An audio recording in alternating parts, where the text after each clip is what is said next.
Good evening, everybody out there. Thank you for joining us this evening on WebDM Twitch channel, where we are returning to the land between two rivers.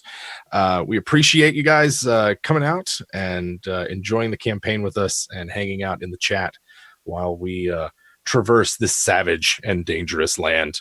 If you didn't know already, we are archiving all of our Twitch content on the YouTube channel WebDM Plays. That is a second YouTube channel that we are hosting just our Twitch content on.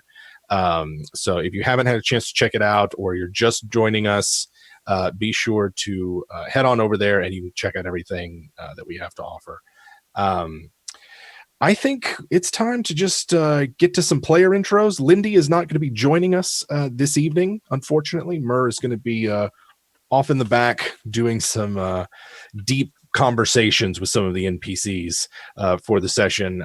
So Lindy's not joining us, but how about the rest of our wonderful and amazing players? TK, why don't you start us off? Sorry, I had to turn my phone off because I had a notification from Google telling me that it's time to play Land Between Two. Well, there you go. Thank you, Google. I wouldn't be here if not for Google. Thank you. It's like, yeah. Everything's going fine. Everything is delightful. Icky's happy. Skitterstep is happy. Everything's great. That sounds a little forced. It is. Everything is terrible. But we are glad that you're here with us this evening. Anna, how are you doing? Hello, I'm doing fine. Not too shabby. Yeah. I had a sandwich. Well, there you go. Now you're set and ready. But I'm going to be playing Ellie, level 4. You leveled up. Yes. Variant Human Barbarian. Yes, that is right. Our heroic band of scoundrels and ne'er-do-wells is now level 4. And of course, I don't know. Everybody's just going to have to watch and figure out what happened. We don't want to spoil it for you. You should just pay attention to the stream. Josh, my brother, how are you? Doing pretty good, Jim. How are you? I am doing good. Enjoying the spring weather. I'm glad that it finally arrived in my neck of the woods. Yeah, I was going to say it's been Texas here. Sure. Mm-hmm. Doing pretty good. Excited to play Baloo tonight. I'm 4th level, so now I can turn into swimming things. That's going to be fun. Hey, there you go. Right. And Yep. You're on the river. Yes. I'm moving on up in the world. There you go, man. And Grant, why don't you bring us on home? How you doing? Well, you know what time it is, Jim Davis. Woo! Rolex time. Look at us. We got the prettiest faces. I'm bringing the strongest arm and all the charm. My goblin's the greenest. My crits are the meanest. We're talking long limousines, custom-made dice. And I want all you Grantomaniacs watching on the Twitch and reading on the Twitters to know that when Grant is in the building, woo! Showtime! Damn straight. Very true. Bravo. Last week, our band of adventurers, desert prophets, and wizards experiments, and perhaps maybe not possessed lizard folk were making their way up the Great River, fleeing. Sorry. Tactically retreating from the carnage that was going on in Trade Town, and at the same time taking some valuable cargo with them. 2 persons that are wanted by the mysterious traveler known as Leng, both Gildan and the escaped clone Memnon Wrath.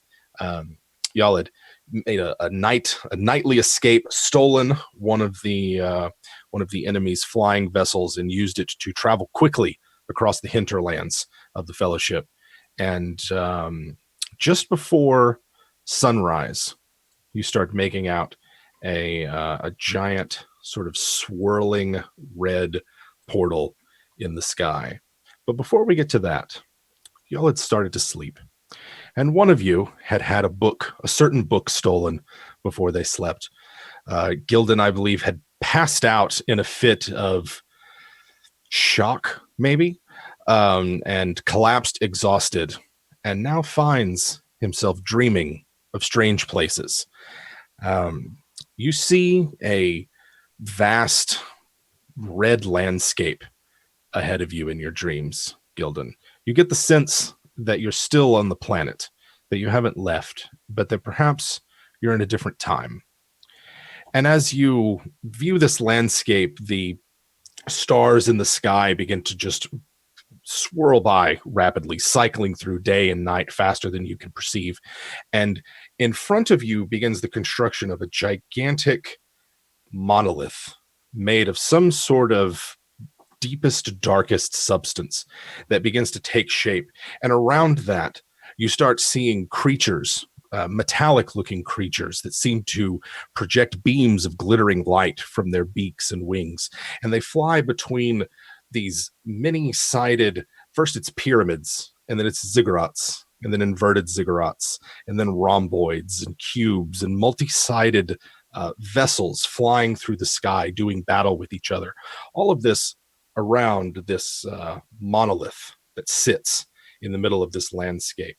And as this goes on around you at an astonishing speed, faster than you're able to take in, it starts to reverse, and the vessels deconstruct themselves, but the monolith remains. And you travel backwards through untold eons of the planet, this monolith maintaining its position in time and space. And as you are hurtling back through time, there's a brief flash of darkness, and then life returns to the planet. Verdant green, rolling grasslands, flowing rivers, mighty forests and jungles, all of it in verdant primordial glory, and still the monolith remains. Everyone else, you sort of wake up on the skiff.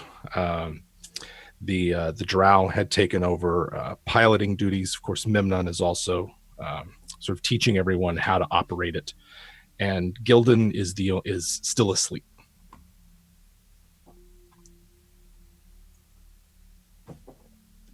Gildan, psst, are you sleeping? And I poke him in his forehead. Psst. My two eyes open slowly, and I notice my head feels slightly more barren today, as one of my 3 hairs is missing. I make note of this. I sit up in one swift swoop. I turn to Ellie. I go, good morning. I was having the most miraculous dream. About what? I can't say exactly. Something familiar, yet strange. Is it a secret? What do you know of? Secrets? No. I would have to draw it for you. The words are strange to me. I pull out like a little booklet that I have. I had one, but it was stolen. And I pull it out. Do you have any like writing instruments? Yeah, I do. I'm like kind of almost like a Sumi painting, brush stroking what I saw in the dream as it's still fresh in my mind's eye, making sure to rough in and mark in and render the monolith as the prominent feature. And then I ask Ellie, have you ever seen anything like this? I'm not sure. I mean, I don't know how long she's been around, if she's seen jungles and forests, even those things. Gildan has seen other planes and other worlds, but this like lushness and life and vibrancy is very strange to him. I mean, he's lived in the land between 2 rivers, but I don't think he's seen something this intense. For me personally, it's kind of like the difference between visiting a park in Arizona and then going to the rainforest, you know, different levels of intensity. Yeah, I'd say it's like moving from the Serengeti to the Congo. Yes. You know, in terms of just the amount of life. Well, I look at it, kind of inspect it. It does kind of look familiar. But I've only seen it in photos, paintings. In paintings, in books. Paintings. Those minor illusion boxes. Mhm. Picture. All right. Yeah. I'm keeping this. You can keep it, and I sign my name on it, and it's just Gildan. I'm kind of like Cher. I have one name, yeah, and I let you know. I want you to keep it, and I want you to find this place. I'd prefer if we could find it together. That's a place I want to go. Okay. Yeah, you do get a sense, Gildan, that it's somewhere here in this world somewhere. Yes. But the overwhelming impression that your dream leaves you with is one of timelessness of the monolith. Yes. So this is going on. Y'all are in the flying vessel. It's cruising along at a relatively gentle speed over the landscape. You can see the Horn River immediately off to your right. And like I said, Memnon and Mur are at the controls, sort of trying to pilot it. The Drow are on lookout or taking sort of a light rest for themselves. And the first purplish pink rays of the sun are rising. And at the same time, this gigantic infernal portal looms large on the horizon. So it's kind of to the northwest of where you're at right now. Judging by all of you who are sort of, if you're proficient in survival, you would estimate that it's probably a day and a half away, but the size of it is throwing your judgment off a bit.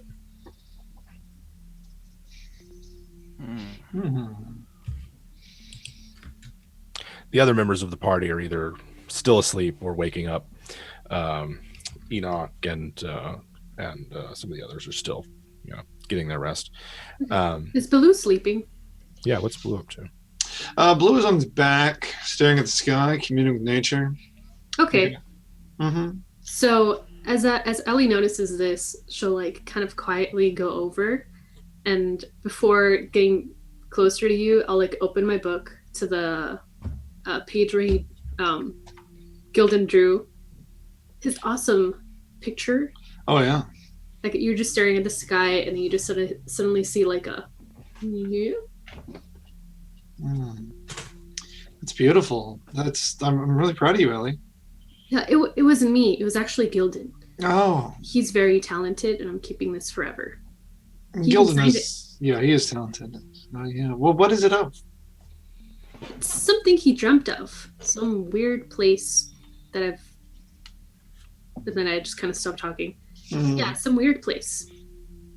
Yeah. I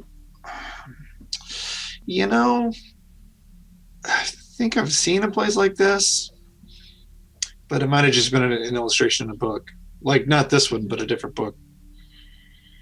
What do you think, Jim? I think that, there are a lot of strange things that people see out in the wastes, and the wardens are the ones who collect it before they get too deep within fellowship territory. So you are privy to all manner of books, scrolls, and the like that you've confiscated from, wasteland wanderers. It's entirely possible there are a lot of old ruins and weird stuff that's out there. It has a vague sense of familiarity, but you don't have any specific details. Yeah. It looks pretty. And gosh, the morning sun is just so beautiful. Yeah. So Baloo is idling his morning away. Oh yeah. This is how he prepares druid spells. Because he just kind of like sits there and like daydreams. Gotcha. That's not a bad way to start the morning. How about Icky? Is Icky up yet? Yeah, Icky is awake and she's kind of just rolling dice by herself, off, just kind of hanging out, looking over the side of the skiff railing, and just kind of, if there's a railing, and Yeah, there's sort of an open railing on it. yeah, and just sort of like awkwardly hulking like next to it, and just like sort of an absent-minded motion of just like rolling dice across the skiff surface. Just kind of just the tactile in her hands. Yeah. She's not even looking at it. She's just like looking off into the desert, kind of probably looking for like cache holes and things like that. Somewhere where she could stash things if she needed to. Yeah, you're sort of, I think you're probably familiar with this area. This is immediately north of the Yellow Wastes. So if you've maybe ventured up in here, that'd be up to you. How is Icky feeling after her midnight snack last night? Icky is feeling considerably stronger, and actually feels like she feels a little bit more capable and relaxed with the danger that they're in. She definitely just feeling like a little bit more driven, though she's not really sure why. She's feeling as though she's gained some vitality from it, though. Nice. So yeah, you guys can wake up and get going however you like. Of course, the skiff's still moving, and it's not that big. It was nice when everybody was in a nice cuddle pile the night before. The nights here do get rather cold. But Kelral, the drow captain, is at the moment sitting at the back, his feet hanging off the edge of the skiff. It looks like he's cleaning his weapons, and he says, "We should reach the border post within the hour. If we could make it, that'd be great. If we need to stop, we can." I say we just keep going. Mm-hmm. Yeah. You know, the border post it marks the front line of defense that places like Trade Town and the Fellowship have. So it's probably, in fact, Baloo would know exactly, and perhaps even our Wasteland Wanderers might know, have passed through here at some point, that it is manned. There's a garrison there, mostly hobgoblins. There is usually a Fellowship presence there. There's one of the Fellowship's standing stones that they have that they use to kind of anchor their primal magic. But it's kind of a small place that traders stop in briefly before on their way to Trade Town. You'll be there within the hour, unless anybody wants to stop. Stop and forage. Get some snacks for the way. Yeah. Anybody have breakfast? Oh, man. I'm hungry. Icky is not hungry, but she does have 5 pounds of meat in her bag in various stages of decay. So Hmm. Yeah? Yeah, that's food. That's the thing. Yeah. I want to. Are we in the water or on the sand? You were in along the grassy shore of the river. Okay. So really you are cutting across, skimming just the top of the marsh grasses that are along the side of the river. Are there any nets on this craft? That is highly unlikely. Yeah, this is a war vessel, not anything. Soldiers don't eat. Well, I guess Icky has 3 nets, which Gildan would probably know because he was in her backpack. Yes. Icky, can we use your nets to catch the fishes? We just run them along the side, try to bag some food. It won't slow us down, please. Icky nods. She's cool with it. But she looks at him. She's like, "Don't ruin it with fire." I will not. That is Baloo's job. Mm-hmm. Yeah, she'll just kind of begrudgingly pull some netting out of the backpack. Yeah, okay. My little goblin fingers all through it. And I'm like, all right, let's try to do this. I asked Ellie if she can kind of hold me further over the side. Yeah, Ellie would be more than happy to do so. Yeah, and I'm gonna try to net something. So Memnon and Murr at the controls, Boots. they dip the whole vessel kind of like pitches about 30 degrees. Actually, that seems pretty steep. I hope And- it is. Yeah. Whoa. and gets close enough to the water's edge that you can net Yeah. up a bunch of it. So this portion of the river, the catch is interesting. There are like stonking big huge river gars in here that are Wow. descended from fish that were militarized by magic, but there are other smaller critters in here, and let's see how much you catch. Something in me is telling me this feels like maybe dex or intelligence. A survival roll? Maybe survival. Okay, yeah, I'll take survival. Yeah.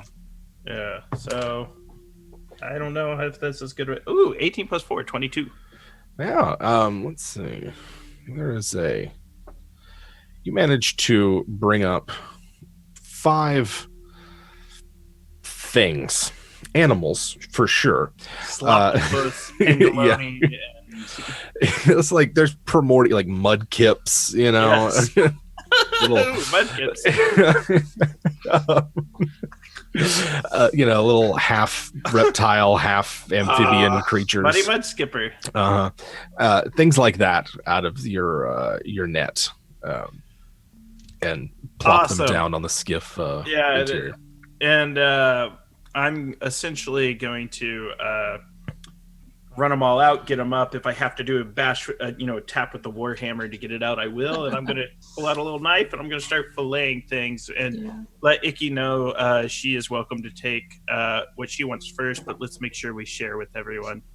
Yeah, Icky doesn't appear hungry, but she does grab a couple of them and just like twists their heads and pulls them so that the little spine pops out and starts handing them over just so that it's a little faster. The bones are definitely still broken inside of them. Yeah, let's get Ellie to eat first. She's thrown up a lot. She needs her strength. That's true. I smell it. Does it just smell like fish? Some of them are unpleasantly oily. Most of them are unpleasantly oily, but it's food. Did Tastes y'all better cook than it first? banana slug. I don't think I did. Icky No, I did think it's raw. not. We're yeah. I don't know this, and Ellie's just like, So here's what we want to do. We are going to. You're going to want to eat that one raw, so you can compare it to the cooked one. And you might get a microbe. You'll be sick for a few weeks, but that's okay. That's how you get wait, strong. what? Now I'm going to garnish Baloo's with some of the probably vegetation that may have come out from the bottom of the net. Yeah, there's a lot of other stuff in the net. Yeah, I'm going to pretty it up for Baloo, and I'm going to ask Baloo if he can help cook some of this. Blue, it really depends. Did the fish or whatever they are say anything when they brought them up? Ooh, that's a good question. Because I can speak to I animals. hope they did. Yeah, they did. Oh. Yeah. I hope Yeah, it was they did. while Icky was popping their heads off like little they broken they balls. screamed, Josh. There was terror. Fish have feelings. He's Good. he's familiar with the plight of fish and all living things, really. Mhm. Their whole life, dude. Food chain. Yeah, he kind of just ignores it and is like, I'll just take some whatever you found, seaweed or whatever. Oh, you're just gonna eat the seaweed? All right. I got good berries. Ugh. The whole time Icky is like Better than those pinching at fellas. Ellie's like arms and stuff and reminding her that she has to eat, otherwise she's not going to get any stronger. And she's like stretching out her arm, just like, look at this, look She at this. Sunscreen. Blue would offer her a good berry just in case. Eat, child. She's got those skinny weeny arms and those skinny weeny legs. Eat, doesn't broodling. taste good. She's sickly anyways with her low constitution. She's probably got a nagging cough. Like, Bloody or like goes. the whole time she's like grabbing her by the chin and like looking looking for scale rot, things like that. I'm gonna cook the remainder and offer some to our friendly travel companions. Offer Myrrh whatever she wants, and I shall eat last. Okay. There's enough to go around. And everyone partakes of the food. I'm assuming Baloo just produces a fire in his hand and flash fries them. Mm-hmm. Yeah. Okay. Yeah. Easy All right. enough. Okay. I mean, otherwise, I don't know if you guys are going to try to light a fire. You on can do it. this You can do thing. it safely, but it's more challenging. Well, I mean, like I can just like make a flame in my hand, and you can just put it in my hand, and it'll cook, and then take it out. You could turn my shield upside down, remove the straps, That's have like a true. little basin. That's true. Grand Ella survivalist. Right. And then afterwards, you just drink your pee, right? Like that's. Ellie wants out. Yeah. Yes. All right. So not to get gross about it. Come on, for reals. Too late. It is too late. Was too late a long time ago. Yeah. So you guys eat the muddy river fish and marsh food that Gildan dredges up from the river. Everyone is satisfied and appreciative. They had been snacking on whatever it is that they brought with them. Blue, if you have good berries, you know, people will accept them. I don't know if you have enough to go around. Ellie will. She puts Except it one. back. Yeah. Yeah. And sometime during all of this, the border fort comes into view, and it consists of a wooden stockade, not unlike what's basically half of the wall at Trade Town, although considerably smaller. That is built on top of a small mound that provides the wall for this. There is a single opening with a that basically is on your side of the river. And then there's a tall watchtower that you can see. Other than that, you don't have a real good view of what's inside the border post. But those of you who've been there know that there are several other buildings, temporary structures, and a small dock. And like I said, it's on this side of the river that you're on. It is also sits next to a standing stone that the Fellowship uses, like I said, to anchor the primal magic of this place. And so a tiny oasis has formed around this standing stone, and you can see trees and great big fronds and grasses nearby. That's just beyond where the border post sits. So that is coming into view. Y'all are going to be there within just a couple of minutes. So I'll allow you to prepare yourselves and make any last arrangements that you'd like to before you get there. Baloo. Sorry, go for it. I was just gonna say that Baloo spent a lovely week at Standing Stone with a friend, just kind of enjoying the greenery. Baloo knows that there are two members of the Fellowship that are nearby. Harchibald, known as Harch, which is a kobold druid who's a member of the Fellowship, and as well as Shashi. She is an orc who is technically, she's the one who's in charge of maintaining this standing stone. It's her job to see to its preservation. So those are the two that you know of in the area. Yeah, I would want to check in. Okay. Mm-hmm. What were you saying, Ellie? This place doesn't look like the place that Gildan drew, right? No, it does not. Okay. It is considerably smaller. This, from the distance you're looking at, you can barely see the standing stone for all the vegetation. You'd guess it's probably no more than 10 feet tall. Okay. I'm convinced mine was something from like 50,000 years ago. Who knows? There's that as well. Yeah, this is recent. This one. Anyone else do anything before y'all get there? No, naturally I've prepared my spells for the day. I've caught some fish, I've had some food, and I'm ready to tackle this journey. All right. I think Ellie would have maybe liked to mention to Baloo, because I think she trusts him more. Baloo, can I ask you something? Yeah, absolutely. Every time I fight, I feel very weird, and I don't know why. Back It's to like- life. I'm really angry. Yeah. Tell me about your childhood.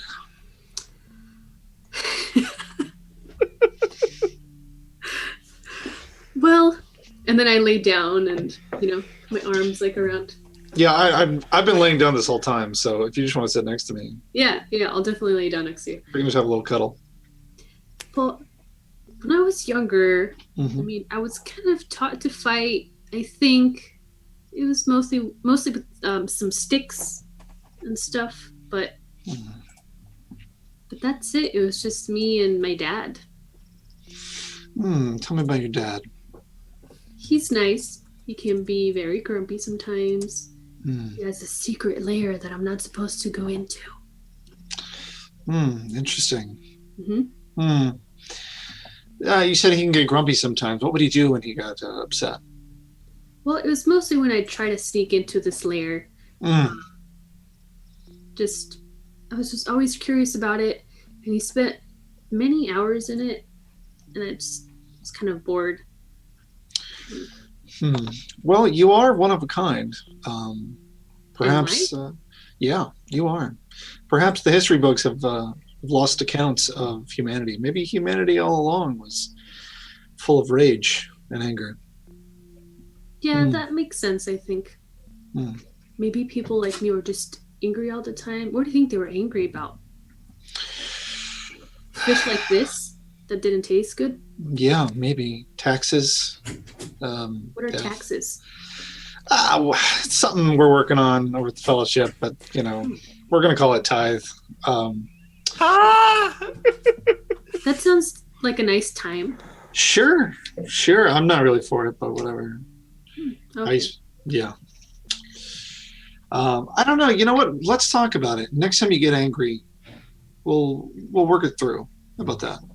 Okay, yeah. That sounds good to me. Good. Thank you for listening. I appreciate it. Absolutely. That's very sweet. In the meantime, Icky is like really offended that Ellie hasn't eaten anything and she's taking it out on Gildan. Oh, She's I'll like, what fight- have you done? I'll fight you IRL. You ruined it. What did you do? What did you do? I cooked it to perfection, and her tongue is less than perfect. She is a child. She doesn't know what she wants. Well, then you must make her do what you want her to do and not what she wants to do. Mom. She just like looks really mad and then just like puts her hand on his shoulder and kind of like I move it off of me. weight behind it. I move it off of Like, me. I'm the muscle goblin. No one puts Gildan in a quarter. Yeah, you're not 30 pounds. I'm not I am 30 pounds, but I am a strong guy. All muscle. All All right. muscle. do we need to have you guys roll initiative? I think so. I think we're gonna No. square off. Are y'all gonna wrestle? Gator wrestling, Gila monster wrestling. I kind of stalk and move. I'm too fast for you. I kind of move my legs real quick. Ollie shuffle. Blue's gonna give Gildan a hug. Calm him down. Goose fraba, man. Goose fraba. I come down instantly. It's that third hair, like he's missing it. Now he's crazy. Yeah, I'm Completely so off balance. mad for missing that. There's gonna be fan art of that. Like, Yeah, we're gonna call you two hairs Gildan. I can tell you that. Gildan two hairs. Yeah. As the border post comes into view and Baloo breaks up an early morning wrestle, there you can see one of the guards that's in the watchtower drop something into the courtyard, and there is a what looks like maybe a wagon or something that is moved in front of the opening in the stockade to bar y'all's entry.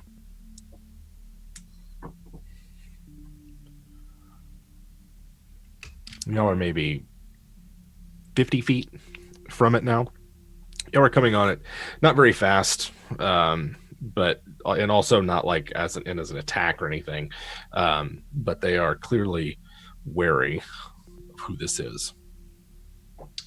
Baloo will stand up and give a long-armed wave Okay. You see at the battlements, just beyond the parapet of the stockade, another bugbear. And as you're looking at him, I mean, this guy's like as bugbear as you could get. It's got like the skull of one of his enemies on a thing, makeshift armor, great big scrap metal glaive kind of thing going on.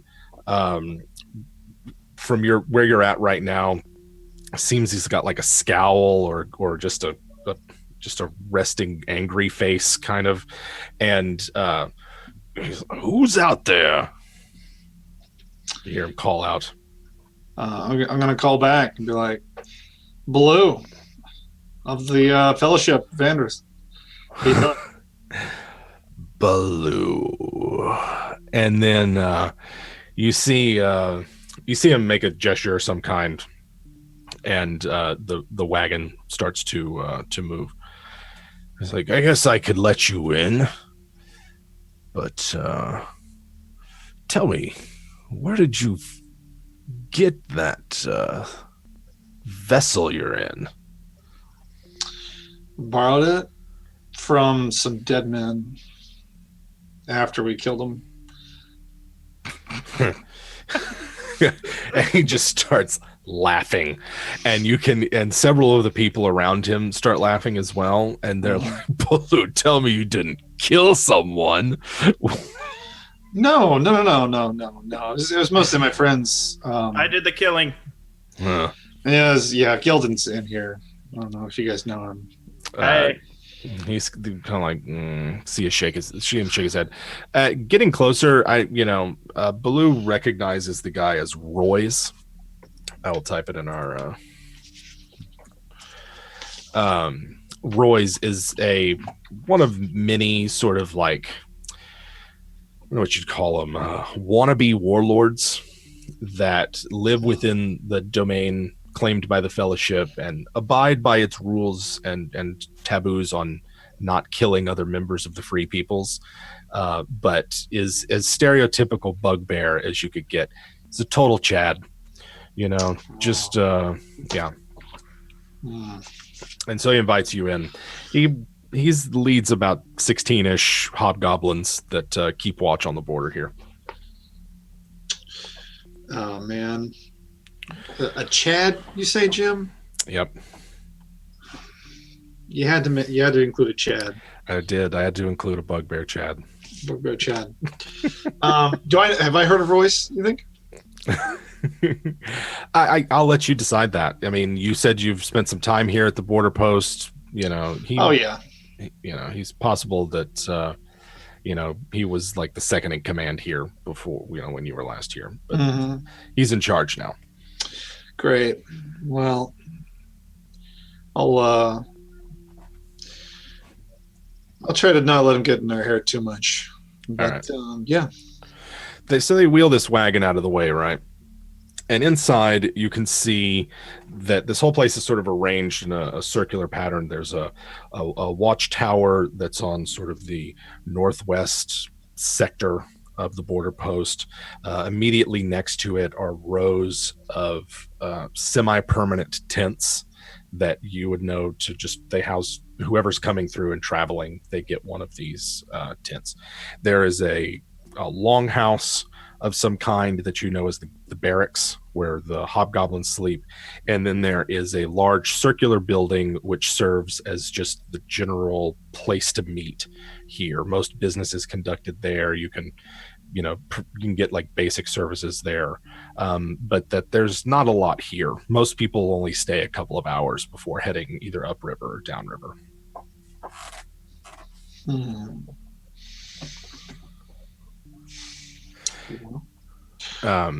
So yeah, your skiff enters. Royce steps down from the platform behind the stockade and is, I guess there sure are a lot of you in that thing. Coming up from Trade Town, I guess? Yeah. How, heard any news about Trade Town? Not recently, no. It's been several days since we got word. How much should we tell people? I'm wondering. It's up to you. Tell him as much as Baloo would. Yeah, Baloo's it's not too secretive. Uh, He would tell him what's up. Yeah, Trade Town is under attack. Attack. Mm-hmm. I wonder why they haven't called us back yet. Well, I mean, is that why you're here? Are we to come back with you in that thing? No. Oh. But you should head there. Yeah. Mm-hmm. Yeah, the threat is not external. It's right near Trade Town. All right. I mean, if you give him the full news about what happened and everything, his whole sort of priority changes. And he, despite his love of picking on creatures that he perceives as weaker than him, he still has some sense of duty to his post.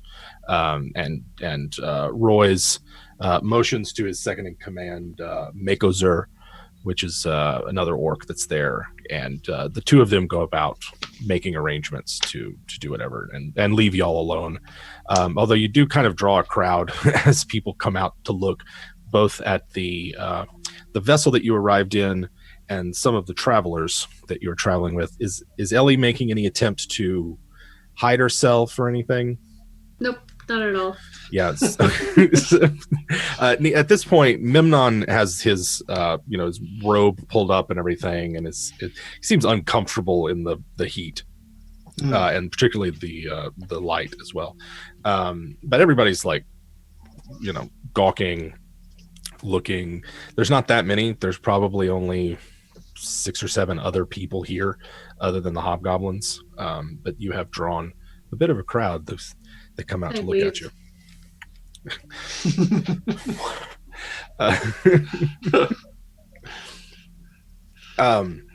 So this sits on the river. From here, this is a place that people stop and resupply, whatever. You guys are free to proceed however you wish. Ellie, are you going to be okay if I leave you here for a minute? I think so. Did you need help with something, or? I mean, you can go meet my fellowship compatriots if you want. Yeah, that would be nice. Okay. Yeah, let's go check in. Okay. So that's what Baloo will do. Baloo's going into the building to just kind of see who's there, check in. Mm-hmm. Ellie, you're going with him or gonna stay there? Yeah. I'm going with him. Okay. And then how about Gildan and Icky? I'm going to stay watch where I'm at. Okay, so you stay with the skiff? Yep. Okay. About Icky? Icky is going to get off and go ahead and start looking around and seeing where she can leave a cache of supplies. Okay. So the crowd that is gathered out consists of a kobold who seems to be wearing rune inscribed. It's not quite plated armor, but it does look like that they've taken a great deal of time to construct sort of a metallic gauntlets and arm guard, and kind of runs up what visible parts of them. It seems keenly interested in the vessel. There are a pair of drow who are just insufferably sexy, just absolutely. The two of them, man and a woman, who seem to be sort of eyeing the group, commenting on Ellie and the vessel, but eventually it looks like they're going to head back inside. And then there is an orc, Baloo, that you recognize as Shashi, who is the preserver that's here. Nice. Quite the crowd, obviously. Yeah. I would approach Shashi. Shashi is who I will approach. Whom I will approach. Okay. Whom? Whatever. There you go. Yeah. Shashi, Jim? Yes. Okay. Okay. SHASHI. You didn't tell me I had to pronounce these things before that's okay. I go on stream. It's all right. It's perfectly fine. There is, she's saying, just a big list of all the NPCs. Yeah. Right. The cast of characters. So if you go up and approach her, she's been about as long in the fellowship maybe as you have. You know that the younger members of the Fellowship tend to be the more fanatical of the group, and the ones who are more turning it into a religion as opposed to just a philosophy of survival, right? Whereas it's the older members who are more pragmatic and less dogmatic. Well, yeah, like my mentor. Right, like Jasper. So Shashi is a pleasant enough woman, but is one of those who is like dyed in the wool. She's part of the Fellowship's religion. She treats this as a sacred duty that she has. And she greets you. Hello, Blue. Hi, how's it going? It goes well. I'm well. And she looks about as Roy's and the rest of them go off, and a bit troubling, I think, given what you told Roy's and what happened here. And she points towards the infernal portal. That's troubling, but other than that, we have not experienced any personal hardships as a result of it. How long has the portal been agitated? So everyone who's been in the region knows that it showed up maybe 5 days ago.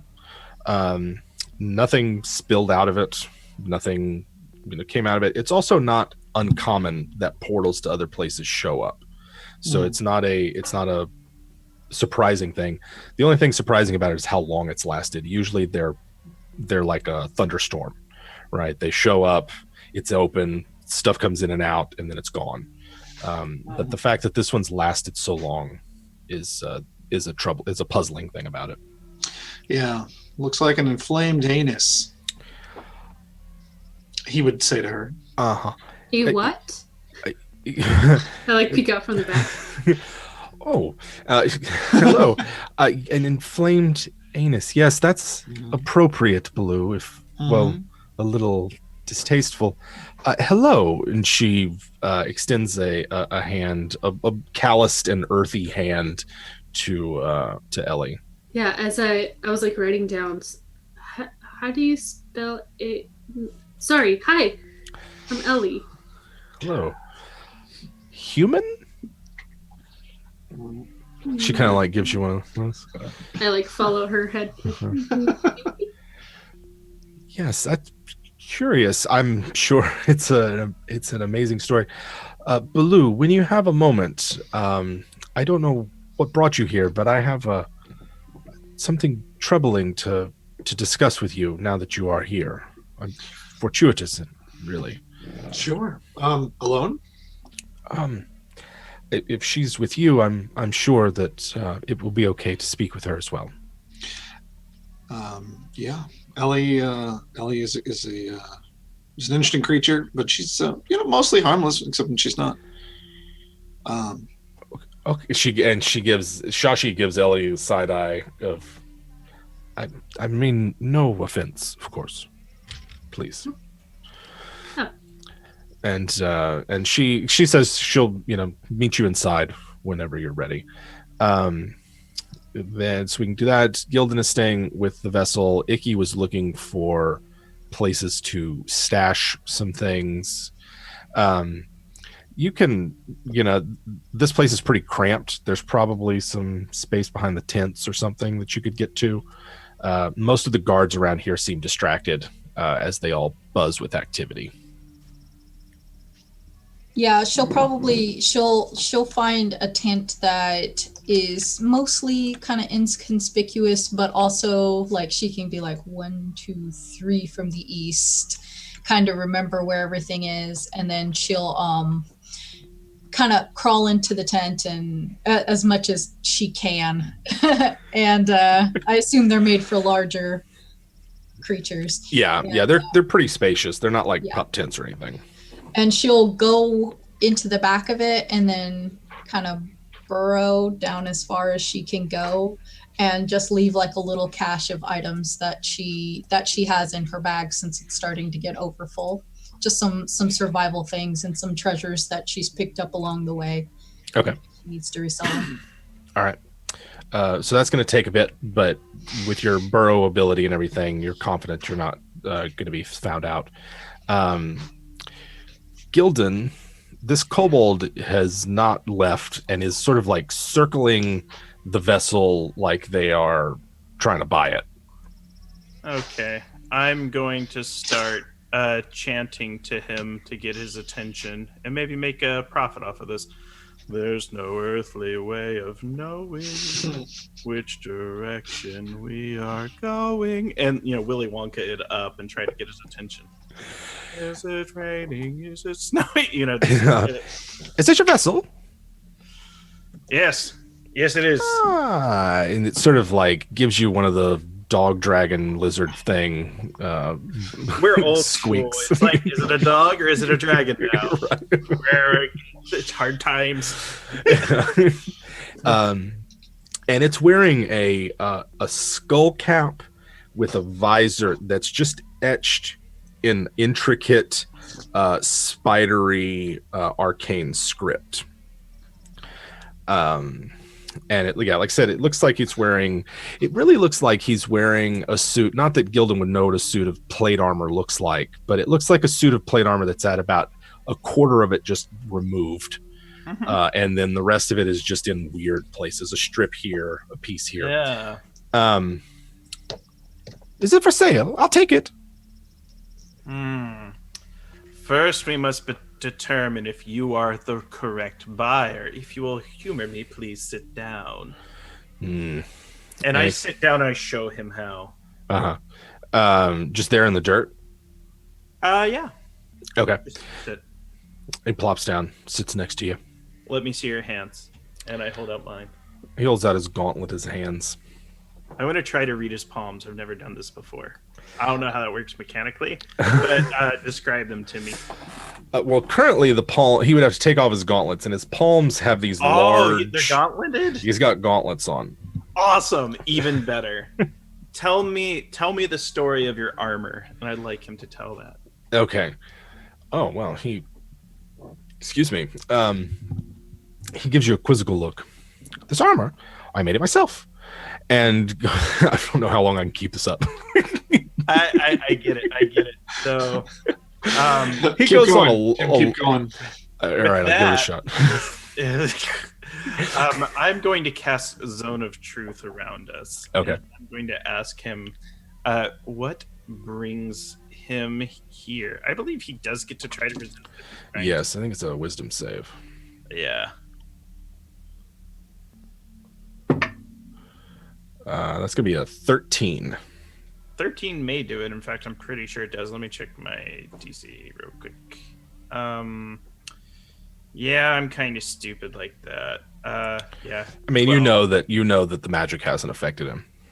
Yeah, I know that it hasn't. So, yeah, but I'm essentially going to ask. I'm going to say, I'm going to ask him how long he's been here in this area. Oh, just a couple of days now. Not too long. I travel and go, come as I please. Are you good at piloting ships? Oh, very good. Very good. All manner of vessels. Treads, flying, rotors. I can have it. Ask him if he'd like to try a mudkip, and I offer him Ellie's Uneaten. And he takes it and jiggles its sort of its oily fleshiness. Yeah. And just that's food. Inhales it. Awesome. Yeah, and I'm going to try to coax him up and ask him if maybe in exchange for the vessel, he might be of some service to us. I'm trying to get an NPC buddy. Ow. Ooh. Well, what can I do for you? What is your profession? How do you earn your living here in the ways? How do you manage to survive outside of that extraordinary plate? It's he stands up and he rubs his palms together. You can see on the inside of the gauntlets there's like these amber discs.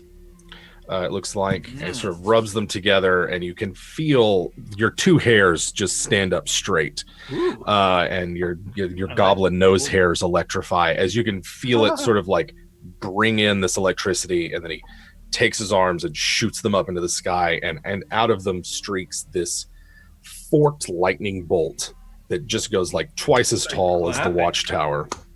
I start clapping. I made it. Does it myself. Yeah, Blue pays attention. Yeah, it just draws the whole sort of thing. He loves lightning. What would you be willing to exchange for the vessel? That's a good question. I was going to buy it with coin, but if you don't want coin, I can think of something else. Let's see how imaginative you are. I have little use for coin. And he kind of like, you'll need to give me a minute, maybe more. I'll give you several minutes. And he circles the vehicle one last time before heading back into the large circular building. Let's see where I'm at real quick. Sounded like Icky is just about finished burrowing. Baloo and Ellie were going inside the circular building afterwards. Yes, or you're gonna go somewhere else. Yeah.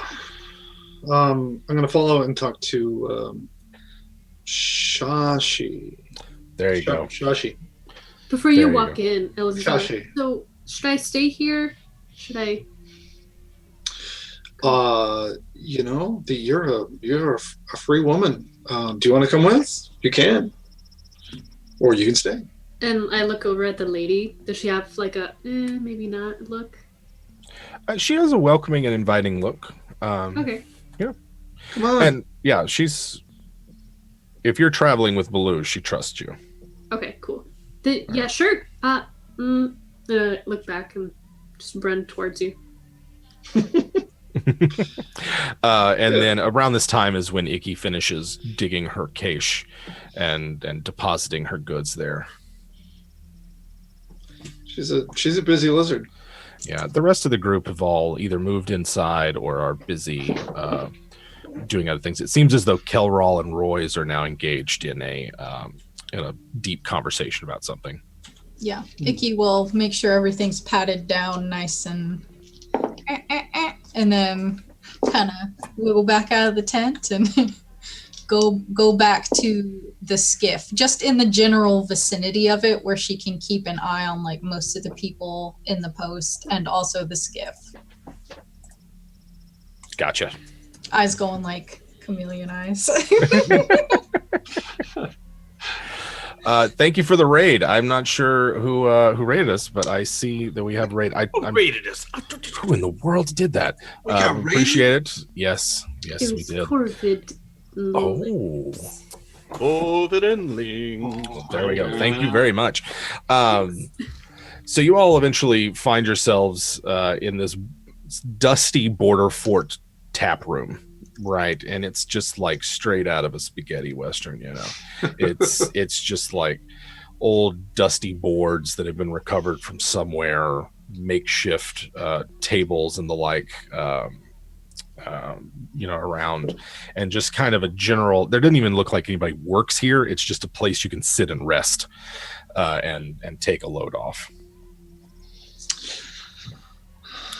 Inside you see both this kobold with his metal armor, and he approaches a table of two red-robed figures, look like desert wanderers of some kind, wearing deep red robes that are, travel stained and road weary. And then, of course, the two drow are sitting at another table, talking amongst themselves. And Shashi moves over to a third table, where she motions for Baloo and Ellie to sit. Baloo will sit, although does he recognize the red-robed guys? Yes, Baloo recognizes the red robes. Okay. He's still going to sit and meet with his... in fact, he will specifically sit and try not to pay attention to them as he talks to Shashi. Okay. How about everybody else? Ellie waves. At the red robe guys? Yeah.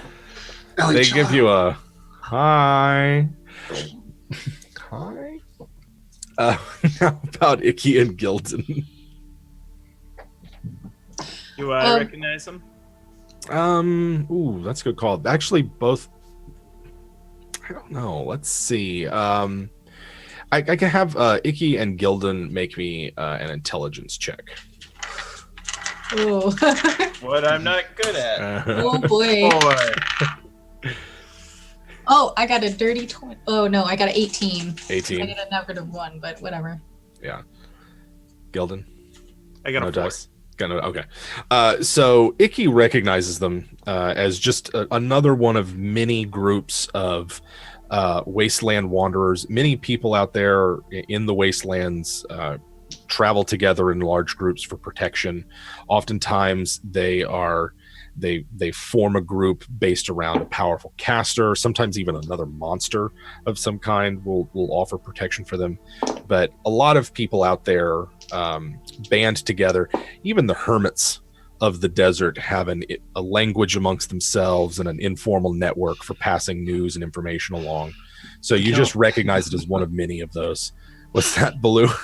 Nothing. I was just thinking of the paradox of the Council of Hermits. Oh yes, the Council of Hermits. Would she know anything specific about them, like whether or not they have banded around a caster or monsters or anything? You know that they command extremely potent destructive magic. That they make almost a fetish of displays of arcane power over almost anything, and they are known to go delving into places that are best left undisturbed in order to recover artifacts and the like that they don't really understand, other than that they go boom, and that's sort of their whole and MO. These aren't drow. What race did you say? They look like orcs. Oh, okay. So they're not necessarily. Does Icky know if they've been kind of pardoned for their magic usage the same way the drow have?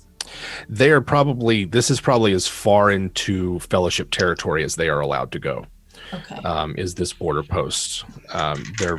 They are almost certainly forbidden from entering in further without relinquishing all the relics and magics that they have with them. Okay, so she doesn't think that it's like super suspicious, but she's probably still got her guard up. Yeah, Baloo is anxious to meet with him, but he's trying to act cool. Okay. He's not very good at that, but he's trying to act cool. Everybody's passive perceptions real quick. What are they? Anybody have higher than a 16? Oh. Okay. That's all I need to know. So you see that as you enter in. Okay.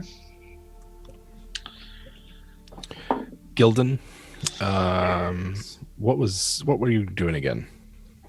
I was essentially waiting for the kobold to come back. I'd been hanging out at the skiff. That's right. Mostly, I'm checking to see if something's coming from the distance. You know, essentially, this kind of smells like a setup. Mm-hmm. Everything smells like a setup to me. I understand. So Gildan's still outside. Those of you inside the building, you can see that the kobold goes and talks to the two people in red robes. They have some kind of conversation. The drow converse themselves, and then Baloo and Ellie sit to talk with Shashi. And she sort of scoots her chair up close and, and motions for Baloo to sit close to her as well. Baloo does. He hunkers down. This portal has been quite... I don't know quite how to put it. Harch and Otho went off to investigate, and we have not seen them since. That was 3 days ago. And I fear for them. I do not know what has happened to them. Well, it's an unfortunate coincidence, given everything that's happening in Tradetown. And you say that you're not here from the Great Tree? You're not here to assist us? No, but I could be convinced. Oh, well, Baloo, we are in dire need of assistance. What convincing could I possibly do? Please help us. No, just like that. You just did it. That'll do. Thank you, Blue. Of course, yeah. No, you know me. I'm reliable. Of course. Yeah. So tell me everything you know. The portal appeared quite suddenly and almost immediately grew much larger than many that we've seen recently. Otho is an expert on these matters and went to investigate along with Harch and I believe a third one whose name I don't recall. None of them have been seen since, and I don't know. There were strange lights coming after the first night, strange sounds on the wind, and I'm afraid that something came through and we just haven't seen it yet. Well, hopefully it's not another giant army of clones. Is it that bad? Should we return? Honestly, I would stay here and watch the portal. That and, the siege is happening from, obviously, the outside. So getting into support would be pretty difficult. If you do have someone to send, like a messenger, I would send them east towards other members of the Fellowship. So that I will spread the word as best I can. Please do. If I understand and know Roy's, I'm sure he's itching to lead. So someone has to stay here. I will fulfill my duty. Will you be okay? Yes. We will be fine.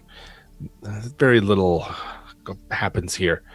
I think it's probably wise that Roy's leaves. He does get ever so bored. And picks on people. Yes. Yeah. No, yeah. It's a bugbear thing. Mm-hmm. Most of them. He's just a lot to take in. Mm-hmm. The drow are hunters, I think. It's difficult to say. They've gone out into the Badlands south of the river several times looking for trophies. Mm-hmm. And then the others arrived this morning.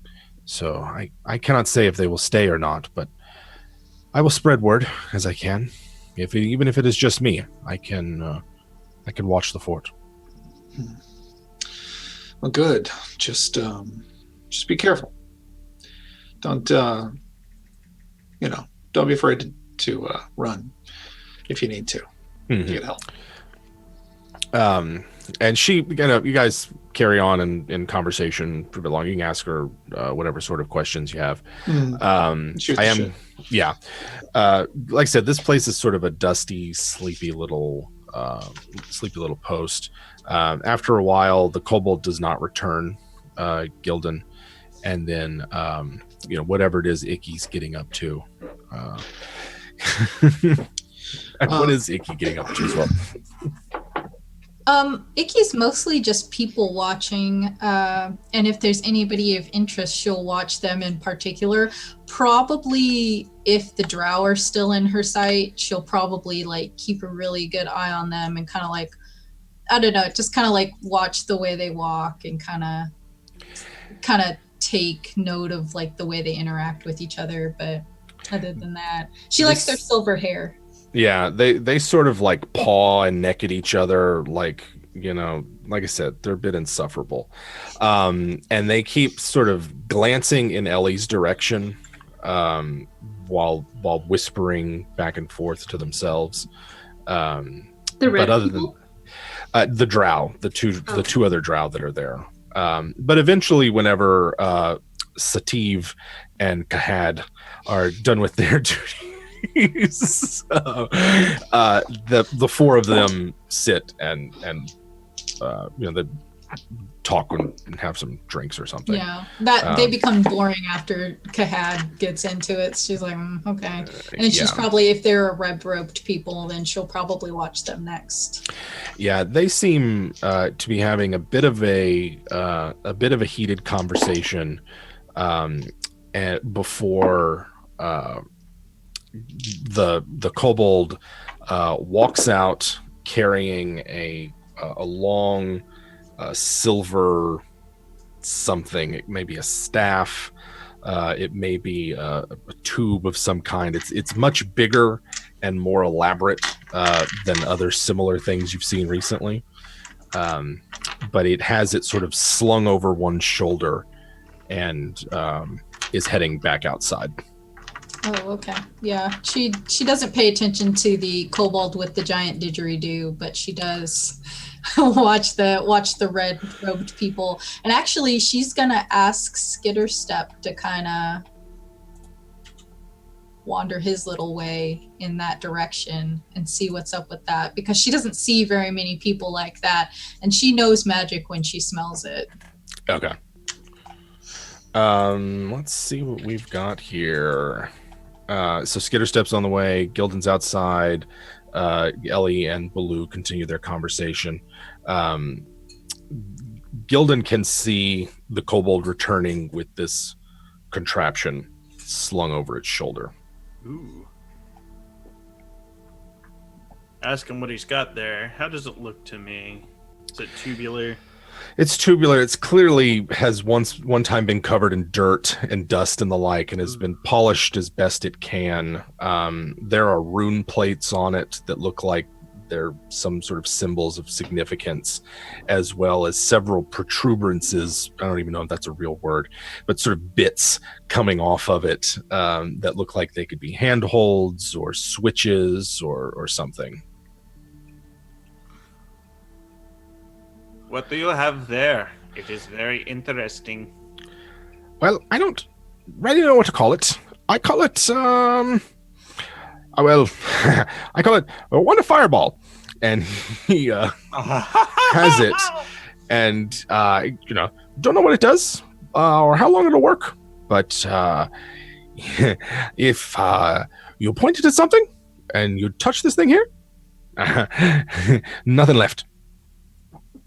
And it's sort of is holding it out to you. My best piece?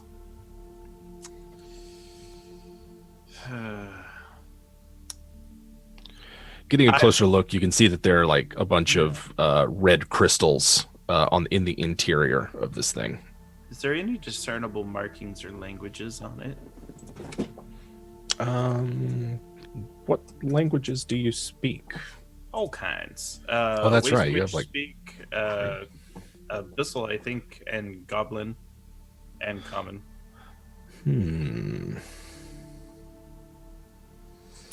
It has. There are markings on it that bear a strong resemblance to Abyssal. Yeah. Okay. Yeah.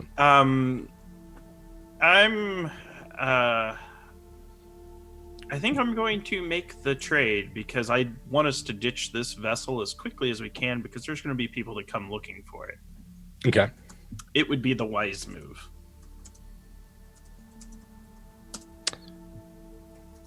And I think I will present with this item potentially. Okay.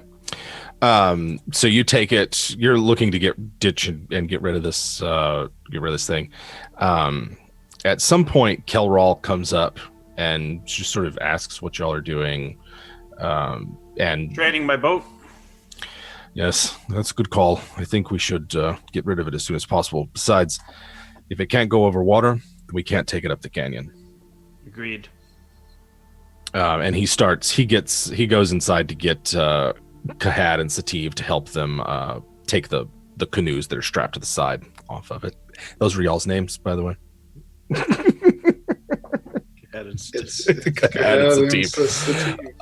So give me an idea of what y'all's plan is here. Are y'all gonna stay a while? Give me an idea of what the next step for you guys is. We're gonna get moving as quickly as possible. Okay.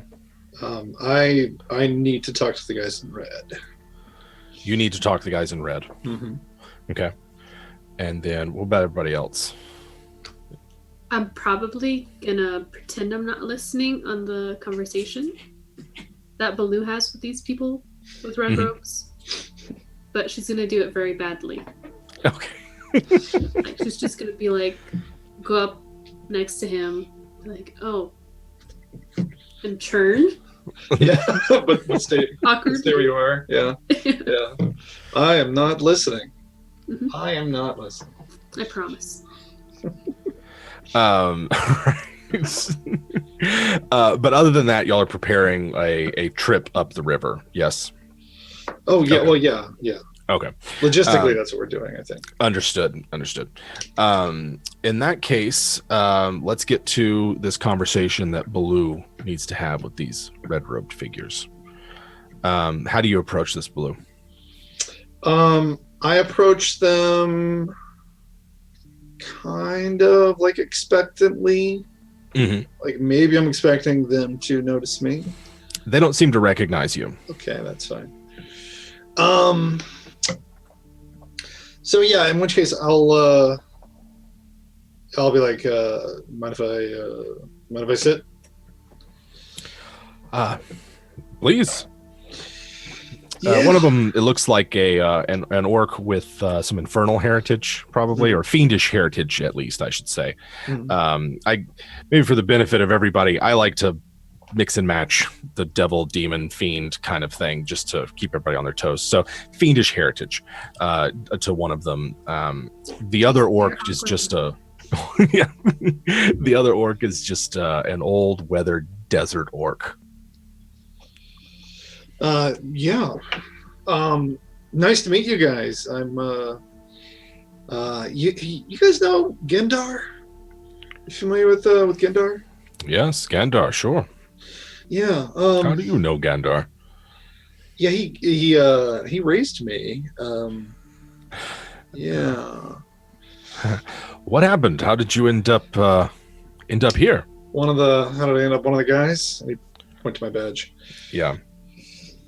Long story. There was a raid. Fuzz came by. People scattered. I didn't. I was Apprehended? apprehended. Yeah. I understand. There's not many places that were welcome. Surprised you guys are here. There's trouble to the north, some sort of war band or something that we wish to avoid. We're going to cross here and then head further south. Avoid Trade Town if you can. We had no intention of going anywhere near Trade Town. Good. What about west of here? Heard any news? Yeah. The drow remain, as ever, uncooperative and grasping. But good trade when we can get it. Further west, I'm not sure. You guys cast any good fireballs lately? I believe our Heggie is out there haggling for that vessel of yours with our last weapon. Oh, meaning he's going to give it to the goblin. I believe so. That was our arrangement, yes. Okay, well that's good. God, guys, I miss it. I really do. Anybody ever throw any lightning bolts? Do you guys ever get a chance to do that? They kind of give you a confused look for a second, and then the one with the fiendish heritage. Yes, of course. You miss it, do you not? They don't let you taste your own power, do they? Well, they don't. When you're worried about keeping things alive and well, it's hard to burn things. Are you prepared to renounce your vows then? I got another job I got to do. Maybe afterward. I understand. There is always some duty or obligation that keeps you from giving yourself over to the power, isn't there? It's been a long time. Yes. It's been a very long time. Well, we continue to wander north of here. I'm sure that we will run into you again. Yeah, you will. Mm-hmm. Okay. At this point, Ellie turns around and she looks at the infernal orc. And she kind of like looks around. She gets a little bit closer. She's like, I just want to say that you guys look very cool, but I just make eye contact with him, and I don't know what you do, but it would be cool to learn someday, maybe. We have celebrations, you might call them. There's power in fire, power in the storm, and we drink of it. You drink fire in the storm? It's metaphorical, but there is power there that we take and use for ourselves. And you see him talking around, and they're keeping an eye on Shashi. In fact, she really gives Baloo a disapproving look whenever Baloo goes over there, and she turns her back on them. And it's kind of like they're trying to get a rise out of her, right? You know, like talking just a little too loud. And have a kind of mischievous, what do you call it? They're trying to provoke, I guess. Do I notice this at all? Yeah, it's pretty obvious. Yeah. Yeah, okay. Yeah, they're trying to provoke her. Instigate something was the word I was looking for. So yeah, they seem to be, I mean, and getting a closer look at them, they're covered underneath their robes with all manner of little gadgets and trinkets and things. They look like mages of some sort. Mm-hmm. Okay. Well, that sounds like a really fun time. And I don't know why you're speaking that loud. We're just in case maybe need to tone it down. Oh, they just laugh at each other like they're on an inside joke. You should. I laugh awkwardly with them. You should talk to your friend about his past. Yes, and this is the other one, the old weathered desert orc, and she sort of like meets Ellie's gaze and pretty much just says the same thing. I was like, ask him about his childhood. Yes. And then she just meets your stare. Wait, why'd you say it like that? Ask him about his childhood. And I try to imitate her. She gives you a look, and I think it's only fair, is it not? He asked you about yours. Ask him about his. Wait, how do you know he asked me? Oh, the power that we have is great indeed and allows us to see many things. Well, what did I have for lunch or breakfast this morning? With that, she laughs and she just takes in a big nose full of air. Fish, I gather. Oily, yes. Mudfish. Yes, you're right. And she, the two of them share some sort of inside joke together and start laughing again. At this, Ellie feels kind of weird that there's too many inside jokes, and that's just awkward for her. Okay, thanks. And she awkwardly turns and goes to Iki if she sees her. I think Iki's in here just, sitting at a table by yourself? Yeah, Iki's kind of lounging at the entrance because that sun's getting awful warm and she likes it on her tummy. But she's also keeping an eye out for Skitterstep and whatever Skitterstep might be hearing of this conversation. So since Ellie is coming over to Iki, Skitterstep's just gonna like crawl up her leg and hang out on her back and ride Ellie back over to Iki. Okay. That's great. So Baloo is done. Yes. Yeah, he would leave their company and kind of give Shashi a look. Like, don't worry. Yeah. She gives you a weird sort of like uncomfortable vibe. And then I guess you all find yourselves standing back outside in what is quickly becoming a very hot morning. Y'all are out of the nice, cool breeziness of the river valley that the fellowship's in, and are standing literally on the border of the wastelands at this fort. You can see Gildan and the kobold haggling and going over something, and the drow that you were traveling with are unloading everything from the back of the vessel and putting it in the canoes that they've got over by the dock. So unless there's anything else that you guys are going to want to do here, I'm assuming that y'all make it and start traveling up the river. Mm-hmm. I think so. Okay. Hey, Baloo, why was there like a weird, awkward moment with those people, and then Shashi just looked weird? Did I miss something? No, not. I mean, yeah, no. They're heretics, basically, according to some people, and I know them. So Shashi doesn't like that, although she might not know the full story. And can you read my mind? No. Would that I could, but I was not born with the gift.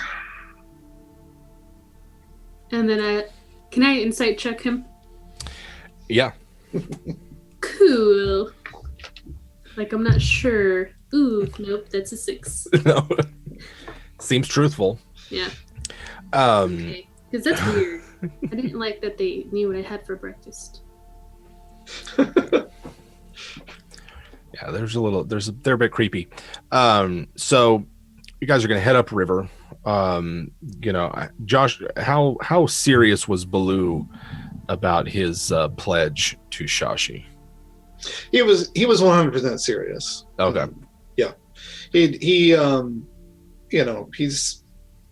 he's not a diehard, but he's loyal to people, and he's loyal to also, we're going there anyway. So Gotcha. Yeah, that's right. The way she explained it was like, if you travel upriver, you're going to pass right by it. Although she doesn't know exactly where it is. She just knows that it's nearby. There is a buzz about the fort now, as Roy's is gathering up about 10 hobgoblins to take towards Trade Town and meet up with someone or some kind to help out. Second in command, Makozur, is staying in here with the rest of them, along with Shoshani, but they are kind of treating this as a very dire, serious thing. And so they're all busy doing that as you get in your boats and begin to paddle on up the River Horn. Anything that I've forgotten while that y'all wanted to do in the border posts? I don't think so. Okay, no. I didn't think so either. I thought we got to everything. Nope, Yeah, he's done. He's done. Everybody else is done. So you are back on the boats, traveling up the river. The sun beating down on you. It's not even midday, and you pass by. Like I said, just immediately upriver from where the border post is the Fellowship's standing stone, and it's in the middle of this riot of vegetation that is the oasis that kind of surrounds it. You pass up that, and almost immediately the region becomes very arid, very rocky, very dry. The River Horn snakes its way along up through a canyon that where the immediate banks of the river, there's vegetation and the like, but you go more than 30 feet or so into the desert, and it's immediately just rocks and dirt and sand. And of course, you're in a rather narrow canyon. So the options for getting out of this once you enter the river are a little difficult. I don't know that anyone's ever made this trip before. I don't get the sense that Icky does a lot of river travel. No. So this is new territory for all of you then. Let's see. Give me an idea of what y'all do when you're in the boats. What do you busy yourselves with? How do you make yourself useful? I feel like I wouldn't be useful because I would be too excited to see my surroundings. Yeah. Kind of maybe look out for certain things or somebody, or just appreciate the nature. Okay. So a bit of a lookout and everything. How about Baloo and Iki? Icky's not super good at paddling, but she'll give it a shot just to get out from between the canyons because she's not super claustrophobic, but she doesn't like being surrounded by rock.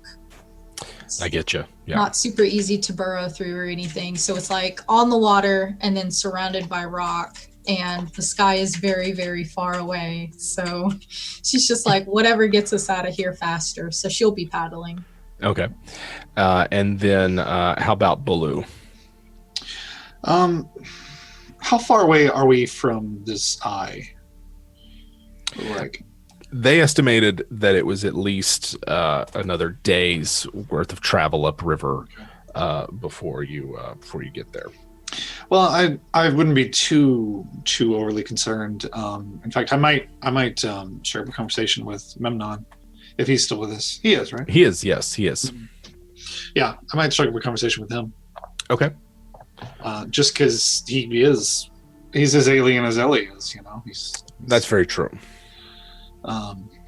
So yeah, I would gonna ask him how he came to be here. He seems startled whenever you begin talking to him. In my escape from the Master's vessel, it's the machine that he controls.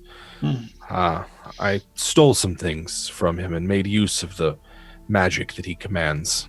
I believe it's how he was able to follow me so quickly.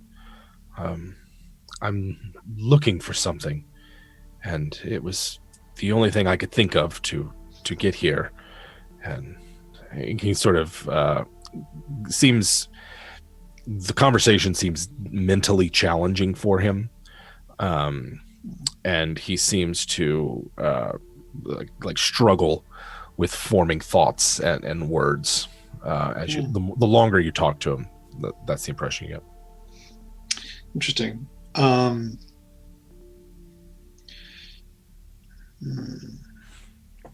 Okay. What kind of magic does Lang possess? You said he possesses magic. He does.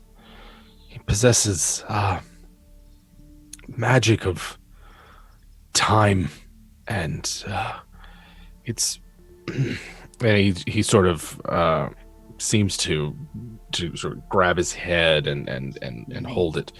It is powerful magic. His machines assist him with it, but he is able to tear through the chronal dimensions and use them as pathways. It is a violent and destructive magic. Very strange. Yeah. Yes, it is. Blue would offer him a good berry. You're going to offer Memnon a good berry? Mm-hmm. All right. He takes it, and he eats it, and his skin's still bandaged up, most of it, particularly anything that would be exposed to the sun or something, seems to have multiple layers of covering over it. And but he, through bandaged face, takes the good berry and eats it. Good. What else are you just like making small talk with him? Or are you trying to get some information out of him? Specifically, if these people are invading from, some other time or dimension, clone or not, he's got to have some kind of idea about why Ling is here, other than to look for him. Like, for instance, why he'd be interested in Gildan. But so he's kind of just mining him, like he often does when looking for strange arcane things. Memnon has described before, I think, or perhaps it was the other clone that you spoke to, or that I think Mer just spoke to from a couple sessions ago. But Memnon, in the course of the conversation, is just like, Lang is looking for something, it's a focus or a place, maybe. It's difficult. The longer I am away from the collective, the harder it is for me to make sense of life. Is it, or my? And he just sort of trails off into what seems to be ramblings. He's losing it. Yeah. I'll let him rest. Okay. Yeah, he seems like weakened and exhausted. The Goodberry sustains him and seems to invigorate him a bit. But even now, I mean, it's been, maybe 4 hours since y'all woke up. As far as you know, he was up all night steering the vessel and piloting it while everyone else slept. He was piloting it when he went to bed and piloting it when he woke up. So he seems spent, in addition to also maybe something being wrong with him. The boat travel is monotonously boring. The sheer cliffs of the canyon rise up on either side. There's maybe 10 feet of shore on either side of the river. The river gets considerably much more narrow, and those of you paddling, I actually will need you to make me athletics checks modified by your constitution instead of your strength. I think that was Icky paddling. I don't know, maybe Blue was as well. But Ellie was on the lookout, if I recall. That is a 10. Okay. You don't pull a muscle, but it's hard work. I got a 12. She's very fat. Yeah, same thing. You're out of shape. It's work. You've never really done this kind of river travel before, and you are paddling upriver against a pretty strong current at this point. Just from your general knowledge of the region, you know that there are rapids on the River Horn. So it does sort of flow swiftly after those. Like I said, the canyon walls rise up on either side of you. A thin strip of vegetation along the riverbanks, and then the rockiness of the cliffs beyond them. And at this point, they're maybe 20 or 30 feet tall. They're not that, they're not that insurmountable. The cliff sides are, and you can see above them just scattered rocks and whatnot.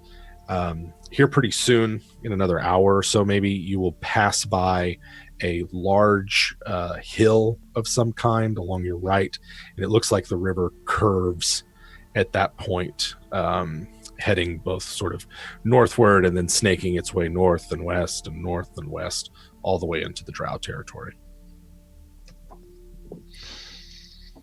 Gildan's back. Hi, Gildan.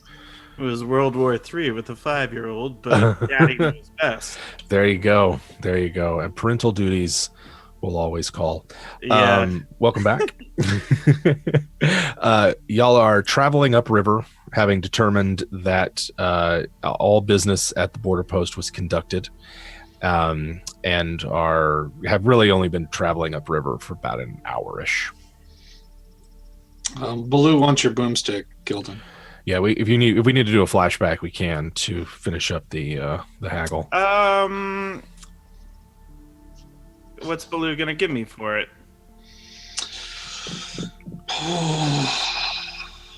Man, you know I don't have anything except my love. I will take it. Oh. Okay. And sure. And I request that I get to tattoo my name on your arm.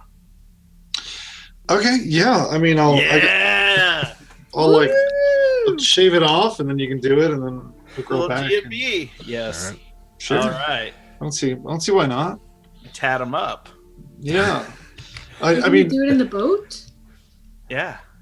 yeah. Where's Icky thinks this is a bad idea, but she's like secretly relieved that Gildan doesn't have the wand. Are we gonna go on on like a date? Is that to seal the deal? Well, I think it's more like a business outing right now, but we might Okay. hold hands.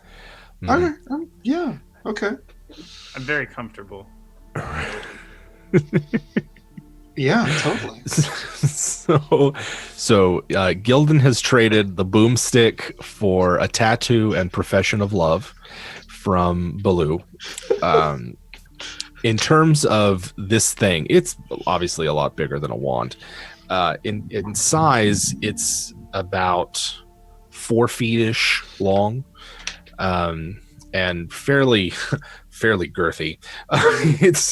It's a great big round chrome tube with rune plates and buttons and all sorts of things, and a row of some sort of red crystal or gemstone in the inside of it, that if you look down one end of it, you can see them running down the thing. Mm. So is it like a grenade launcher?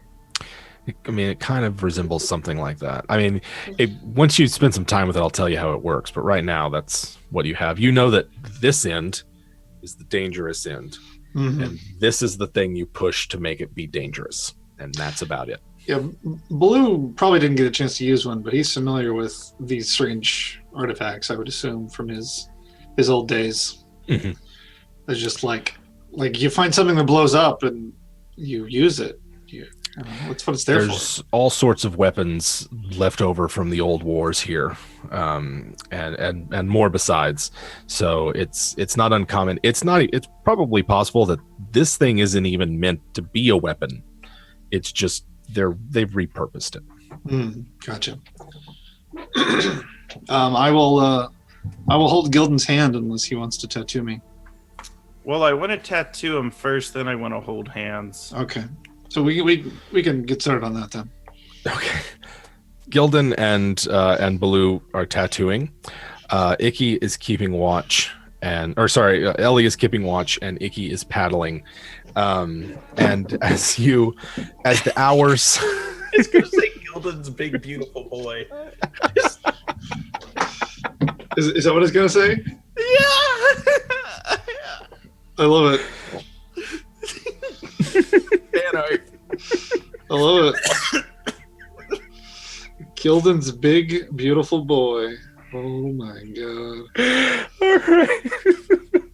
What are All right. you using for ink? Yeah, how does this I've work? got plenty of stuff in my Oh, yeah. back. I don't have my dictionary anymore, but I got tools. Sounds like hepatitis. It probably will be. I'm proficient in an herbalism kit, so I assume am I as at least well. know. Yeah, I assume between the two of us we know how to use some kind of We have a alcohol few to tats clean. we're not proud of with a couple cover-ups over it. It's like it's the ugliest dinosaur I've ever seen. It's like, Well, I've got fur, so as long as I don't. So Baloo's having to. Where's the tattoo go? yeah, where's the tattoo go? It's got to be like Popeye forearm. All right. Popeye like it. forearm. Okay. I like it. Is it? Well, we'll have to figure out later on what it looks like. This is going to take a while. Yes. The hours. Statue. There you go.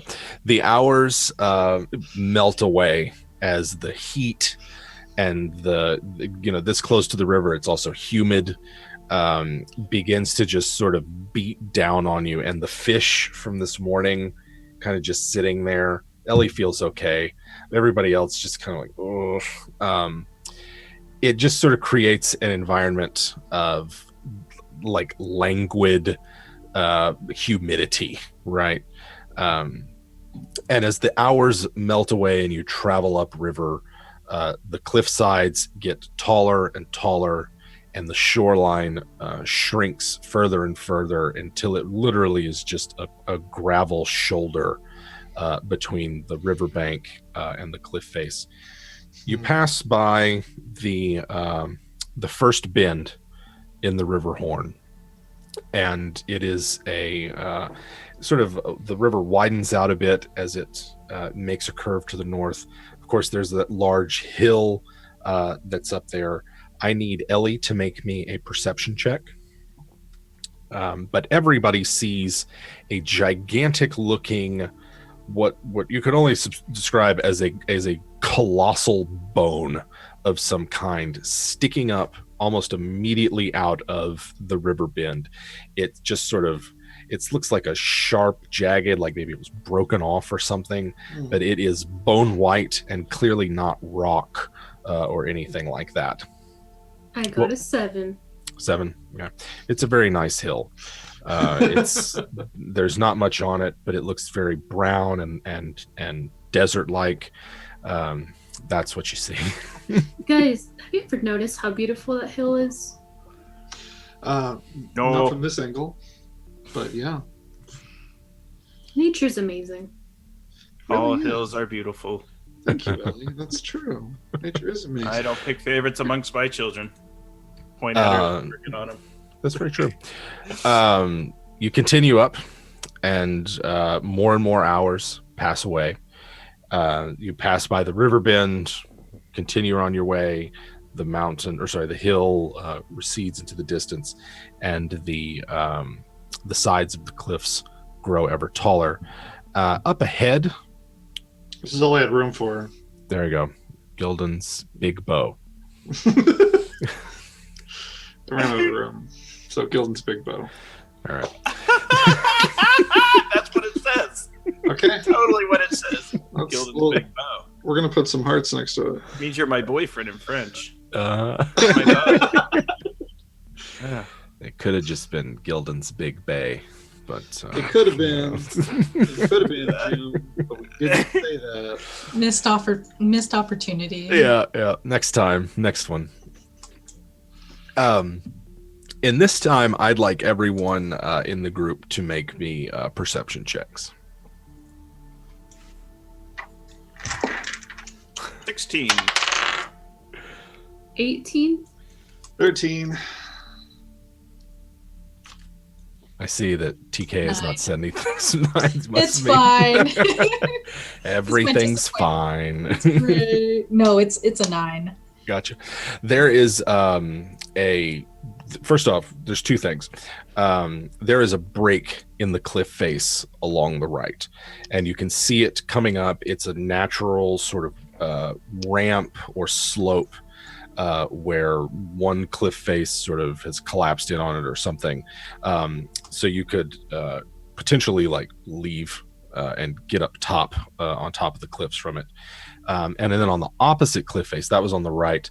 On the left, both, I believe, Ellie and Gildan see movement among the rocks and debris along the top of the cliff.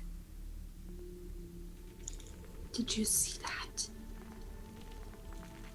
Should we be worried? No, but we should be concerned. Okay. I'm concerned. That is good. Should we tell everybody else? Absolutely. Okay. Hey guys, there's something weird up there. I did some of this thing, and there was a lot of this thing, and it was concerning. And I look over at Gildan, right? 2 thumbs up. Kelral hears you from the lead boat, and I thought I'd saw something too. Surely, if it's river pirates, they wouldn't bother so many of us. But nonetheless, the drow in the lead boat, as well as those in the middle, begin to, are on alert. They're scanning the cliff faces. They've got weapons in hand, that kind of thing. I'm assuming y'all are all kind of either in the very back boat or sort of split between the middle and the back boat. I think so. Yeah. Because Baloo and Icky can't be in the same boat. No, not at all. Not at all. That's okay. Gildan and I are I'm busy. You guys are having a moment. We're having a moment. Sometimes when we touch, Right. honest- Gildan's big wet boy. That is not what it says. So yeah, y'all definitely saw figures darting from rock to rock along the left cliff face. Mm. We got some dirty figures. We should go investigate. How about how high up are they? The cliff face at this point is about 100 feet tall.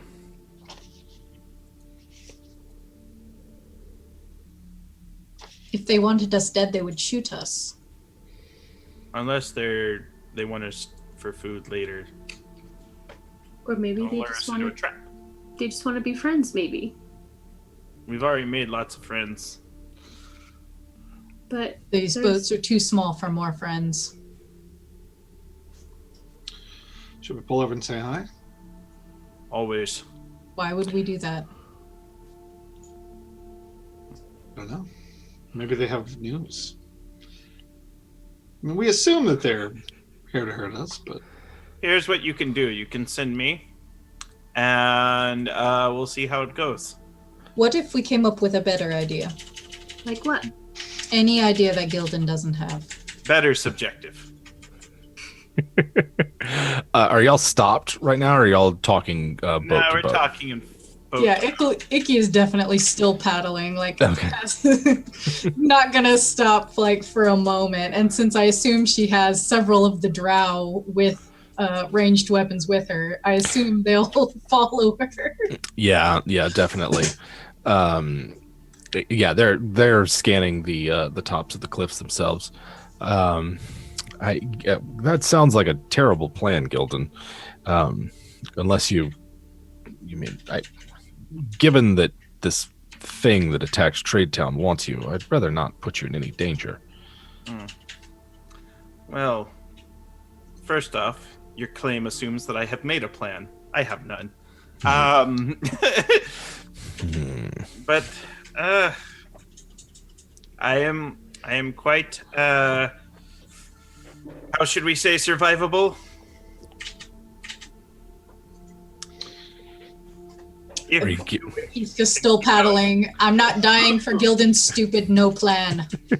Oh my God.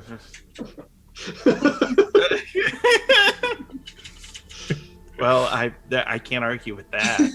Yeah, I think she's right. Maybe we should make friends stay. Yeah. Not make friends today. So it doesn't sound like you guys are stopping then. All right. No, I mean, Icky's not. Gildan No. will do what he wants. how close are the boats? Well, they can be as close as y'all want. I mean, anywhere from within a foot of each other to much further. Normally, they're probably 10 or 15 feet apart. All right. Okay. Yeah, I'm not gonna do weird magic stuff right now. We'll see. If they want us, they will come for us. In that case, you pass by the gap between the two cliffs with a pathway leading out of here. It's not long after that. You don't see any more movement or anything, but it's not long after that you pass a second bend, this one turning, going like northeast, and then it curves, and you're now going northwest again.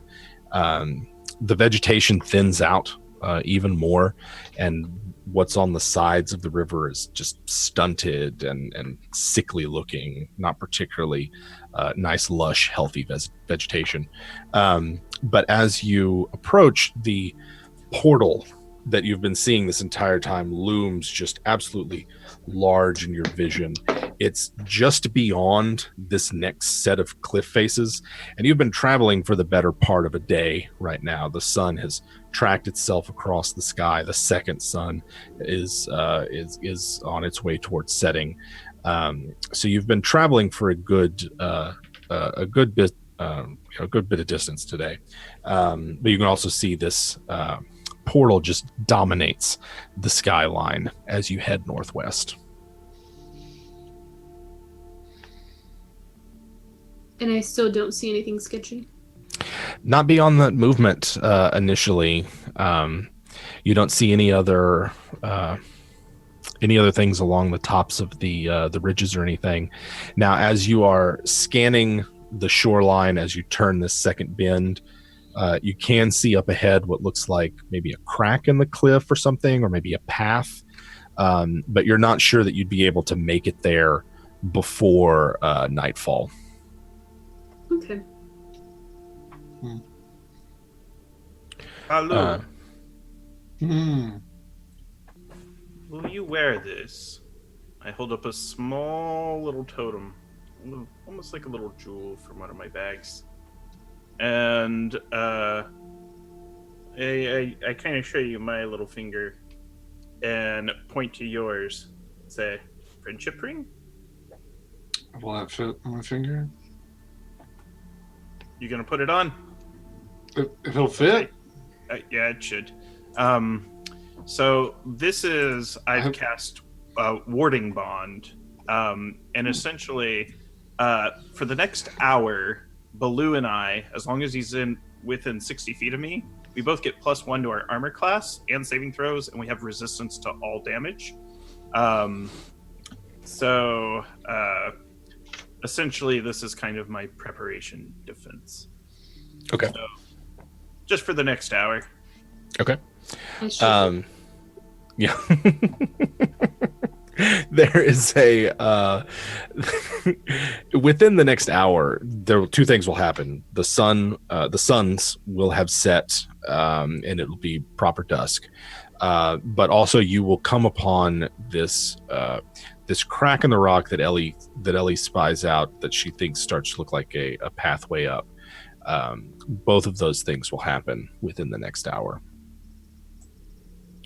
Unless anyone has anything further they'd like to do, we'll just skip right there. Yeah. Okay. So the hour passes, the shadows deepen, and you realize that as the sun sets, the entire canyon is cast in these deep, dark shadows. Even with dark vision, it's difficult to make out much here on the river. Probably not extremely safe to travel by night along the river anyway.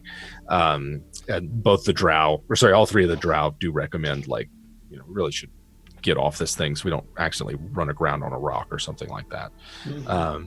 But as you're pulling ashore, you can see up ahead of you that there is a path maybe carved into the cliffs, or perhaps formed there naturally by some kind, but it almost looks like a terraced pathway that snakes its way up the cliff.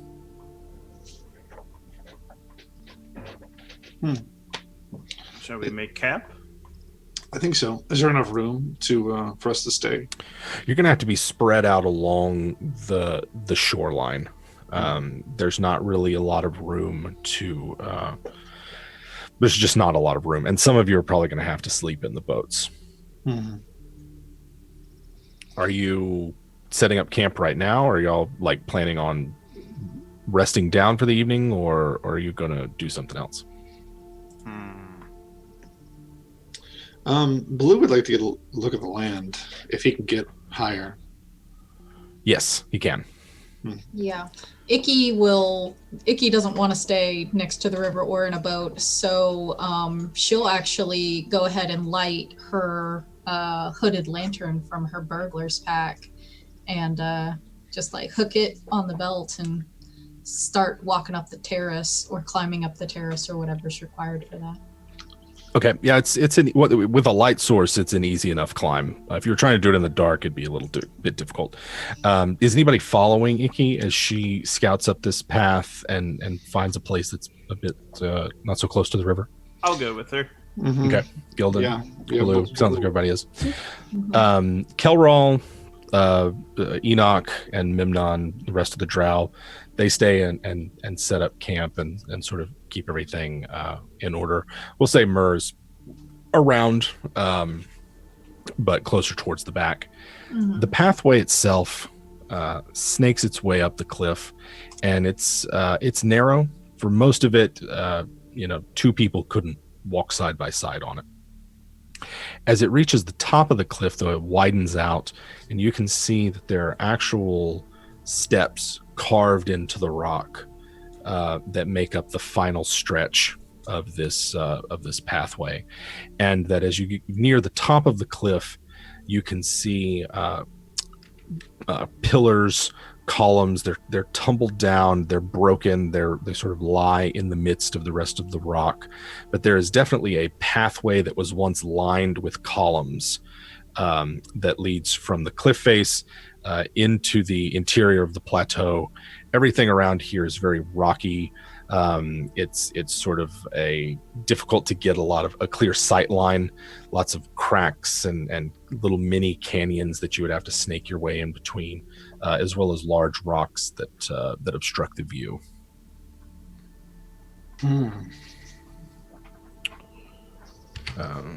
Is there like a door or something in this mountain?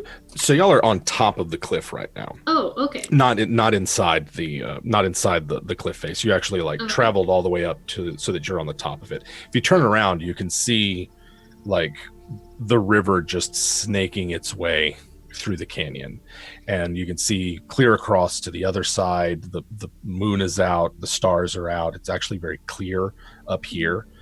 Most of the canyon itself is just shrouded in darkness, but you're on top of it right now. Okay. Do I see any weird movement up there? So the entire area up here is cast in a weird red light from the portal. It creates, because the portal itself is moving and swirling sort of like the eye of a storm, it creates odd shadows and movement around you. So in fact, Ellie sees many things that appear to move and dart from shadow to shadow, and whether it's your mind playing tricks on you or hidden assailants, Ellie's unclear about that. Guys, I don't know if I'm going crazy or not, but there's stuff moving and things. Yeah. Can Icky tell how many miles they are from the portal? Oh yeah, you're definitely less than a mile from the portal. I'd like to go ahead and spend one of my spell slots for primeval awareness. Okay. Give me a rundown on that, on what that ability grants you. Focus my awareness on the region around me. For 1 minute per level of the spell slot I expend, which I can only expend first level. So for 1 minute, I can sense whether the following types of creatures are present within 1 mile of you, or up to 6 miles if you're in your favorite terrain, which I am. Aberrations, celestials, dragons, elementals, fae, fiends, and undead. And that's within a mile? Within a mile. Ooh. It doesn't reveal location or number, but... There are fiends within a mile of you. Oh no! Is it Myr? It is. Why are you gonna be like that, Gilda?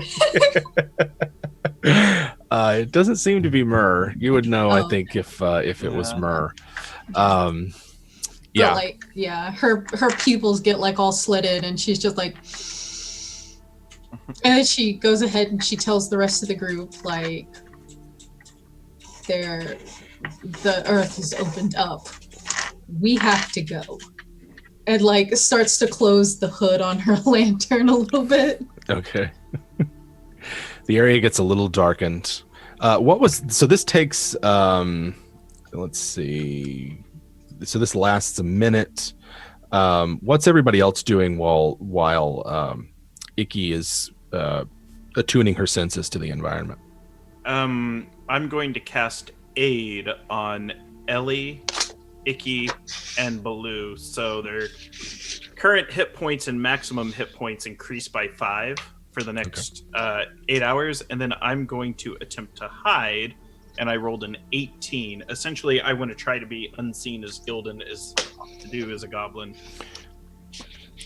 Gildan runs towards the hiding place, of which there are many, and rounds a rock and comes across a grisly scene as he's about to get in. There are what appear to be 8-ish, maybe 9 bodies of rather large lizards. And what I mean, they are huge. They look like they're sort of squat with stumpy little legs, but from nose to tail end, they're probably about 6 foot long each. And they've all been pushed over into this ditch behind some rocks and left there to rot. It's been several days. Think 16 years in the force would make you hardened to things like this? Feel like a rookie on the job. Sorry. I'm going to try to investigate. How did they die? I want to. I imagine this is almost like a medicine check, almost like forensic. I want to see, were they torn? Were they bludgeoned? Were they burned? What did this? No check needed. You're proficient in medicine, yes. Yes. You can tell they have been ripped apart by claws of some kind. You can see them in great big raking slashes along the bodies of these lizards. Do they look like mini small tears or large tears? They look like large tears. Okay. It looks like each one of them probably suffered 2 or 3 wounds each. And like I said, these lizards are quite large. Quite large. Yeah. What about Ellie and Baloo while Icky is attuning her senses to the world around her? Is that after she told us that there was something? This is as she's discovering that there's something. Okay, I think I would still try to kind of look around. I don't have dark vision. There's a lamp. There's a light, and it's in dim light right now. The stars make it dim light, but I do believe Icky. This is before Icky shuts her hooded lantern, so there is bright light here as well. Yeah, up to 30 feet of bright light. Yeah. Okay, cool. Then I would just still be like very freaked out. Like, I really hope nothing comes out and eats us or kills us, or worse, eats us. As Ellie's looking around and on edge and senses are attuned to danger, you can see around you your training, your whatever innate traits were given to you by Anders. There was a fight here at some point. You can see it in the dust and the dirt. There's old blood stains on the ground, and you can sort of like sense this area was the site of a battle. Guys, I don't want to freak you out, but I think we're in the middle of a battlefield. And can I investigate the blood if it's dry or not? It is dry. Okay. What else do you do? How else do you interact with it? Maybe touch it, and I mean, I wouldn't know what type of blood it is. Right. You don't like try to taste some of the dirt that it's in or anything. No. Okay.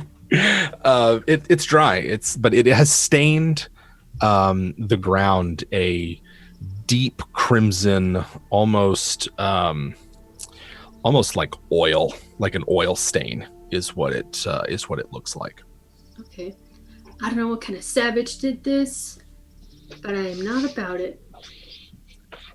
The barbarian. Yeah. And how about Baloo? Okay, so I'm looking for two. Was it 2 or was it 3 members of the Fellowship? There were 2 members of the Fellowship that went north, and a possible third that accompanied them. But Shoshani wasn't quite clear who the third was, or who they were. The 2 that went up there were Harch, a kobold, and Otho, a ranger, a lizard folk ranger.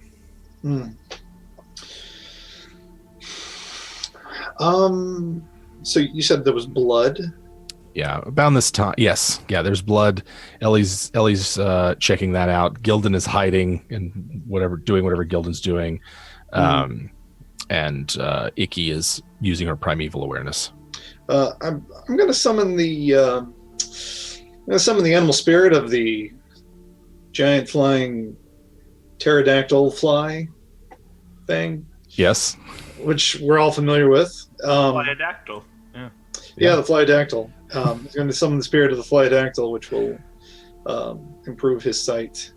Okay. And he's going to try to get up on top of something like a rock or basically just try to get as much height as he can. There's plenty of rocks here to climb on top of to get a better vantage point. All right.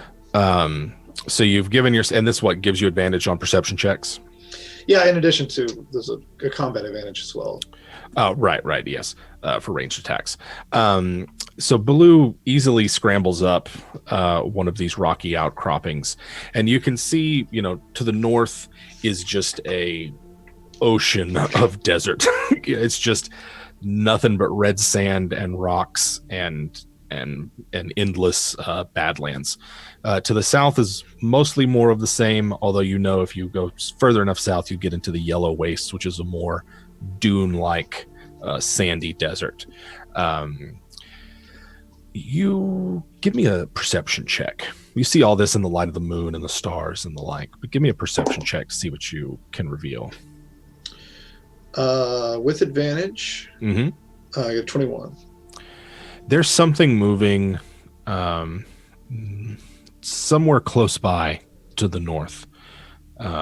You can see it, something large, stalking between the rocks, bigger than a orc or a hobgoblin or something like that. Moving between the rocks, kind of parallel to where the portal is. Okay. I'm gonna keep my eyes on it, and I'll hold the boomstick up just in case. Okay. Not sure how it works, but it might be my first time to try. But you've got it. Right about now is when Icky warns everyone of what she knows. Yeah, her little baby frills are just up like the dinosaur from Jurassic Park, and she's just like with the Dilophosaurus. Oh no. Oh my god, we are gonna die. Well, we knew there was trouble. Should we run? There's no need to panic. By the way, there's something really large over there. Do I see anything, or was he just messing with me?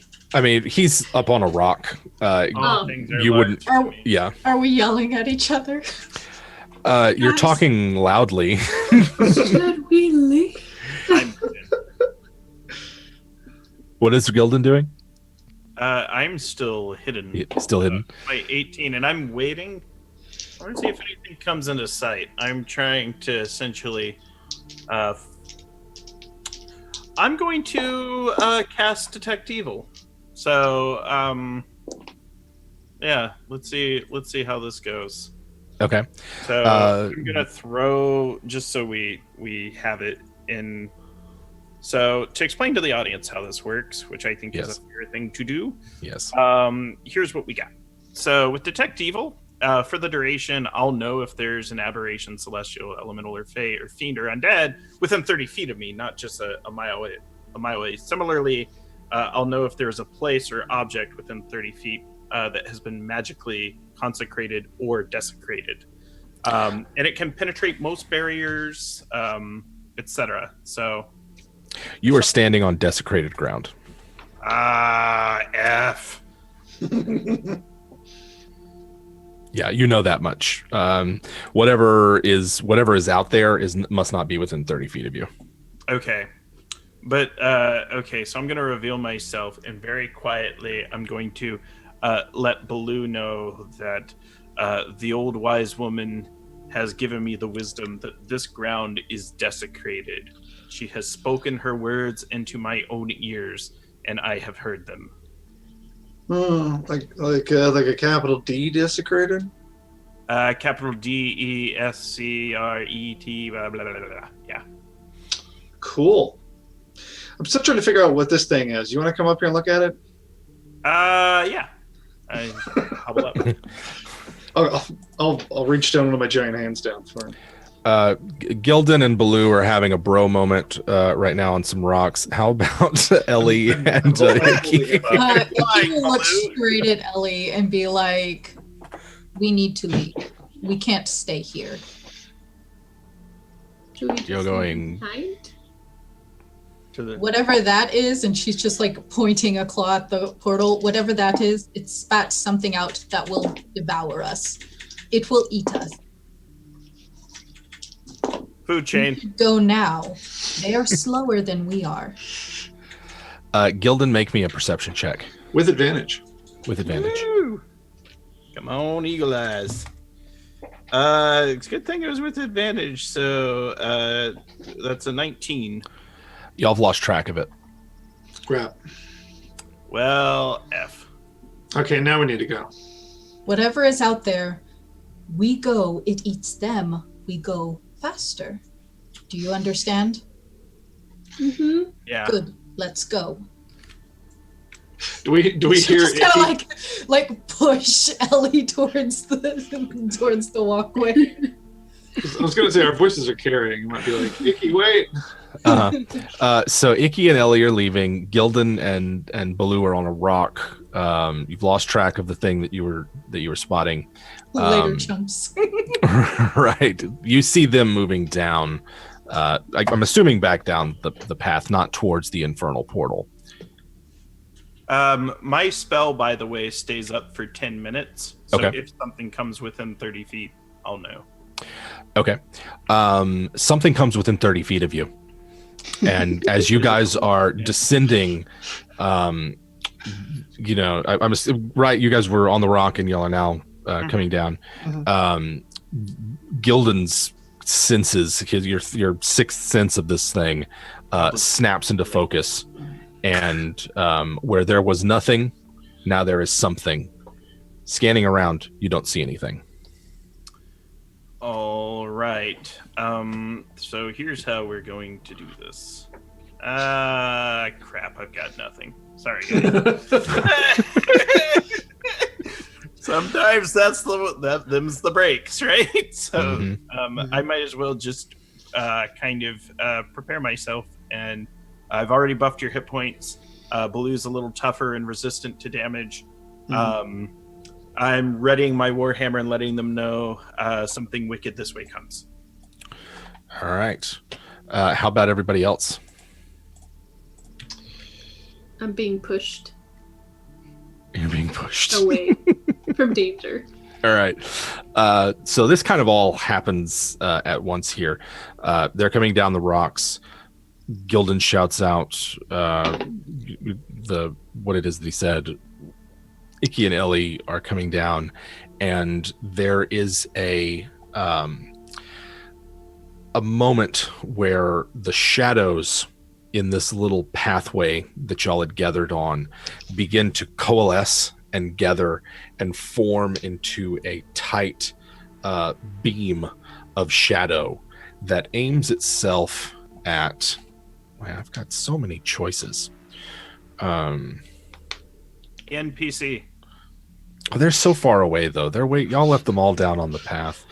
And it would be unfair to target Myrrh. I think. I was about to say, Yeah, please don't look, Mer. Target me. Bring it. I'm We the brought our loudest. red shirts. Actually, I think Gildan is an appropriate target for right. this. And so this shadowy beam hits you, and I am going to need Gildan to make me a DC 15 dexterity saving throw, or be knocked prone. DC 16. Alrighty. Sorry, 15, 1-5. All right. Come on. No, 7. I'm knocked prone. Okay.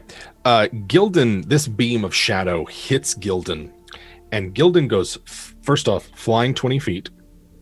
And you're going to take 7 bludgeoning damage from that. That stinks.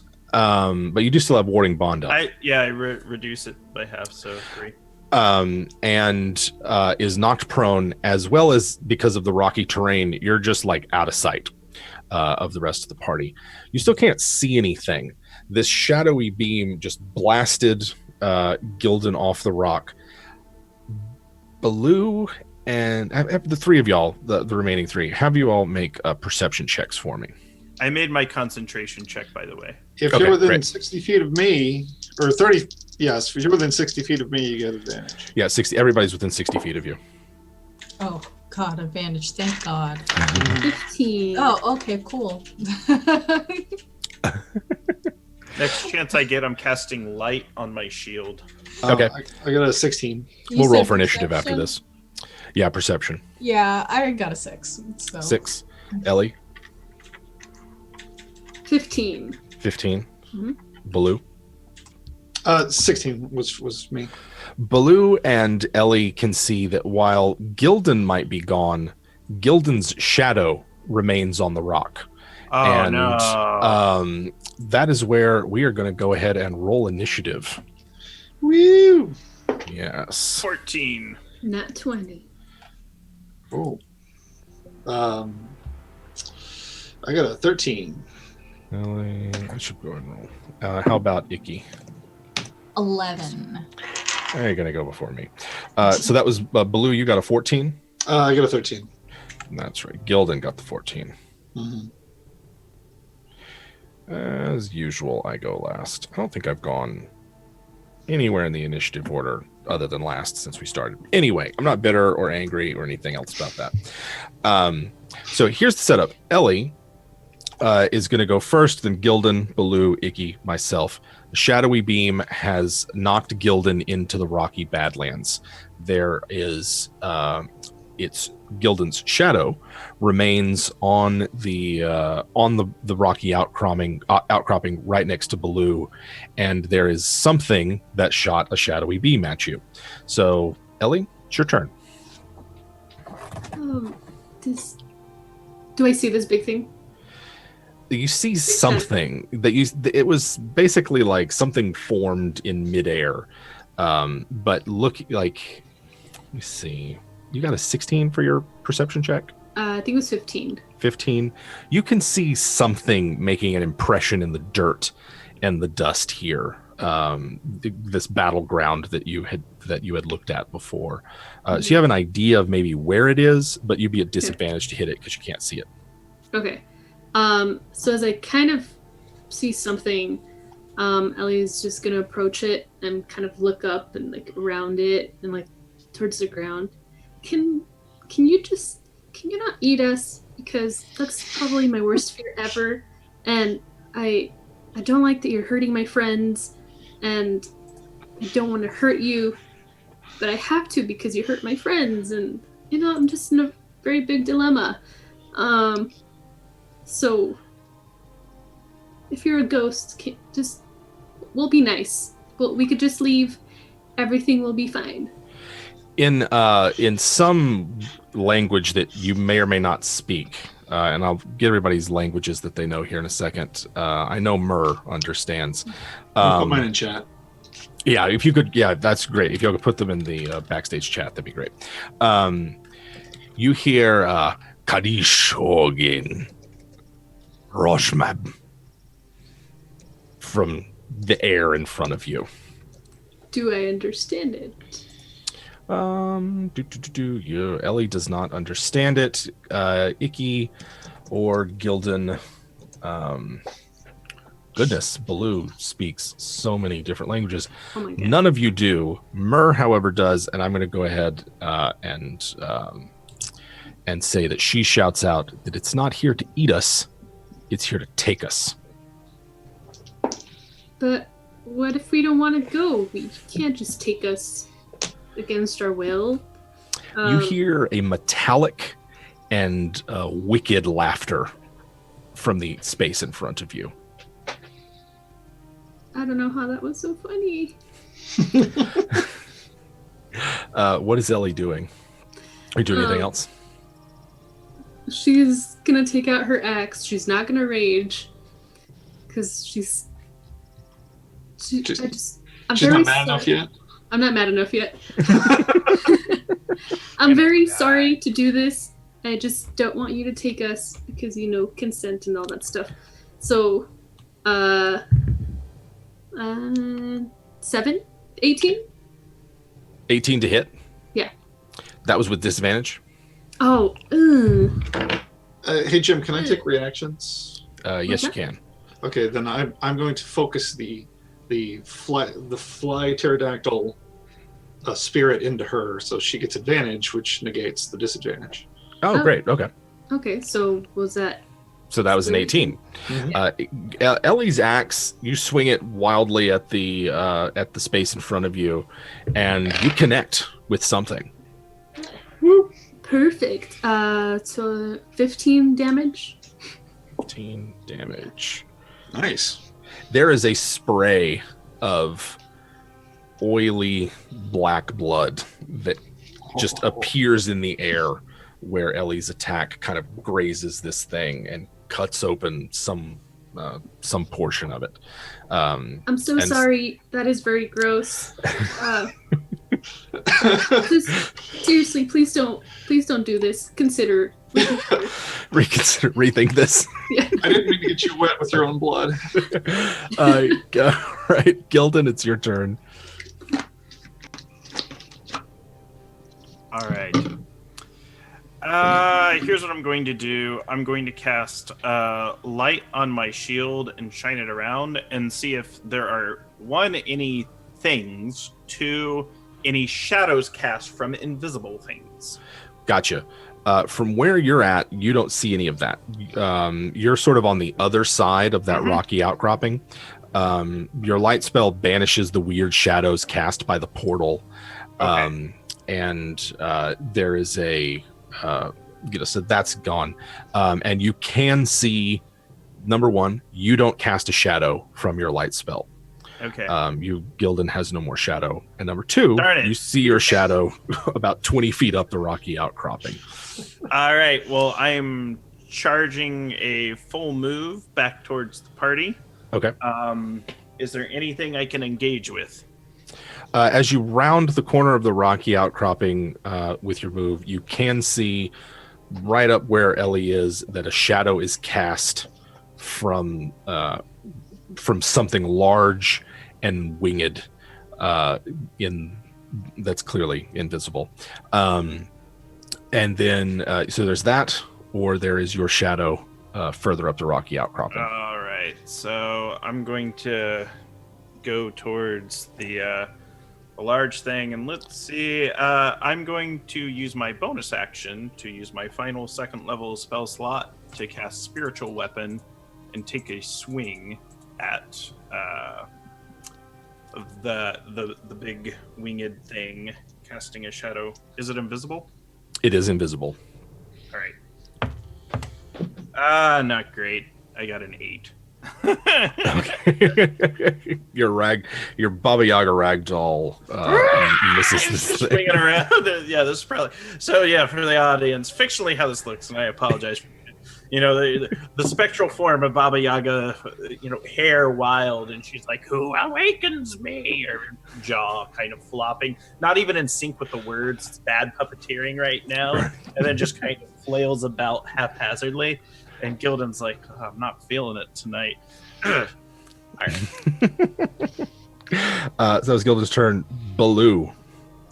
Baloo is going to summon up a green fire and flood it just behind or just in front of Ellie. Okay. And I will need that thing that she hit to give me a dex save, and anything within whatever the fairy fire range is, in case there's something behind it. 20 by 20 cube. So me? Actually, yes, right? Well, I was trying to do it. So that doesn't get... gotcha. Yeah. So no dex save from Ellie. What's your DC? DC is only 12. Gotcha.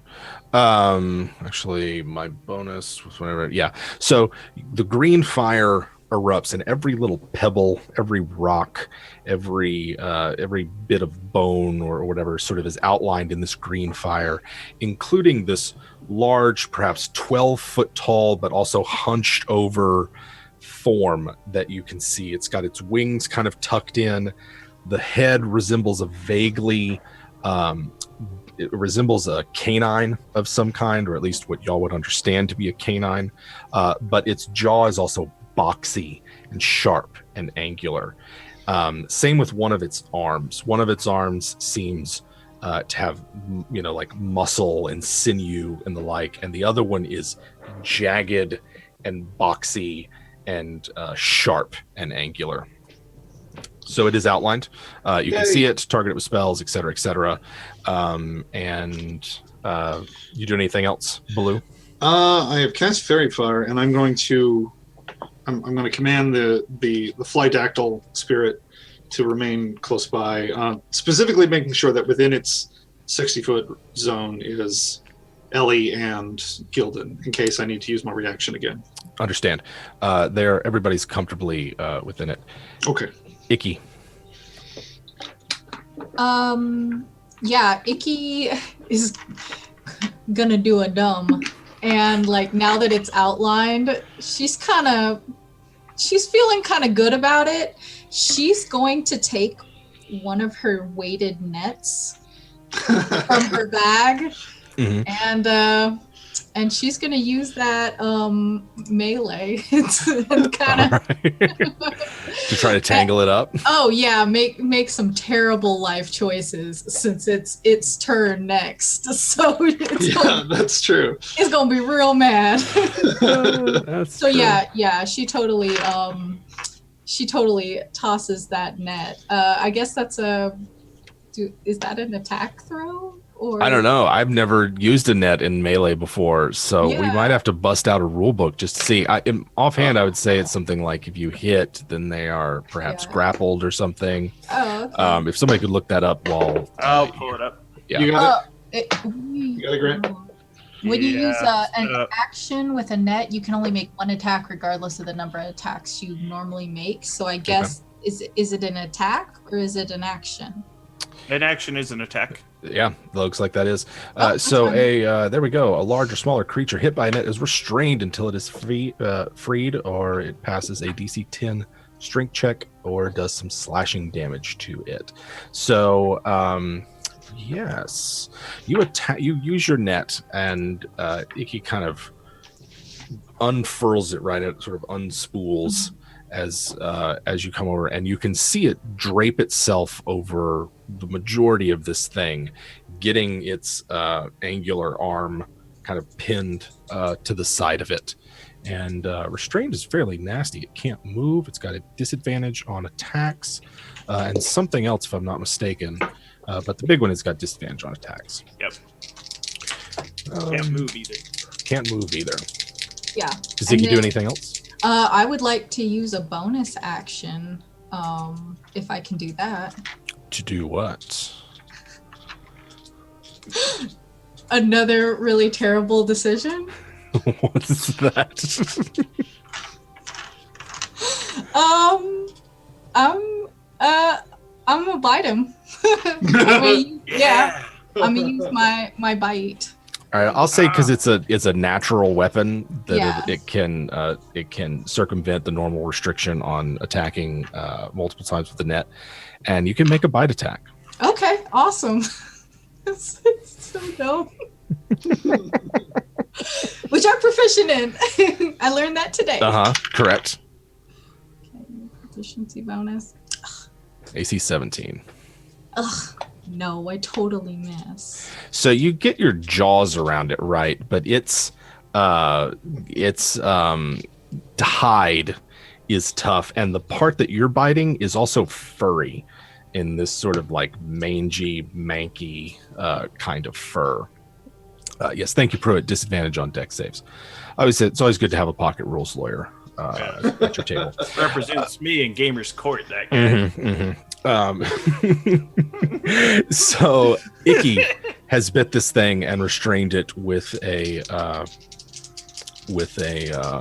net. Baloo has outlined it in fairy fire. Gildan has come over and he's providing light support, literally, and Ellie is engaged with it in melee. What is it going to do with its attacks and its abilities? It seems to kind of laugh. Again, it's a very metallic sort of clanking laugh, and it slowly fades into view. in front of all of you. It is 12 foot tall, winged, and looks like some sort of weird amalgamation of organic creature and cyborg machine. Its entire face has a very sort of angular, like I said, canine shape to it, except for one large yellow eye that it's sort of staring out from. Starting from about its temples all the way to its jaw, it's metallic. It's got metal jaws, metal teeth, and it just sort of like clanks them, snaps them shut. Its arm looks like some sort of, actually, it doesn't look too unlike Baloo's wand that he just picked up, except instead of being covered in all these knobs and rune plates and everything, it's more of a smooth, shiny chrome on it. The rest of it looks thoroughly fiendish. It is covered in infernal runes that it's been, sort of scarred into its skin. It's got like goat legs, and it sort of hulks over you as it reveals itself to you. And it disappears, dropping the net behind it, and reappears behind Icky and Ellie. 2 is not going to hit anything. And Icky is safe from that too. But Ellie, your AC is 16, yes? Yes, it is. All right. I keep losing my place. And so I got an 18 to hit you. Ouch. Ellie gets bitten by this thing, or it snaps at Ellie and takes a bit of skin with you. It is going to do, 8 damage with that first attack. It's kind of a low damage. Okay, perfect. Does he bite my shoulder, or? Basically, yeah. Okay. And then instead, it's going to reach out and do something special. Uh-oh. That was a 16 and a 18. So it bites down on Ellie and then kind of comes back, and then it reaches out and grabs a hold of Icky, and then with its other arm, it sort of like comes in, and it's sort of this, there's no hand or anything on it, but kind of comes in and grabs and pulls Ellie close by to it, sort of like wraps you up in a half bear hug. And it hulks over you. It's got both of you, and then it starts to fly away. Ellie, it's your turn. You are 15 feet off the ground in this thing's grip. Oh, yay. Does that mean I'm grappled? Correct. Yes, you are grappled. Both of you are grappled. Perfect. Good thing. That's bad. Thing. Not perfect. That sucks. But I do have advantage. If you're raging, yes. No, because I got the grappler. Oh, yes. If you're grappler feet, yes. Back in the day. So I do have advantage on attack rolls against a creature. Oh, that I am grappling. Correct. Action. Take a pretend. Pin a creature. Okay, you can use your action to try to pin a creature grappled by you. To do so, make another grapple check. If you succeed, you and the creature both. Blah blah blah blah blah. Okay, so does that mean I don't have anything?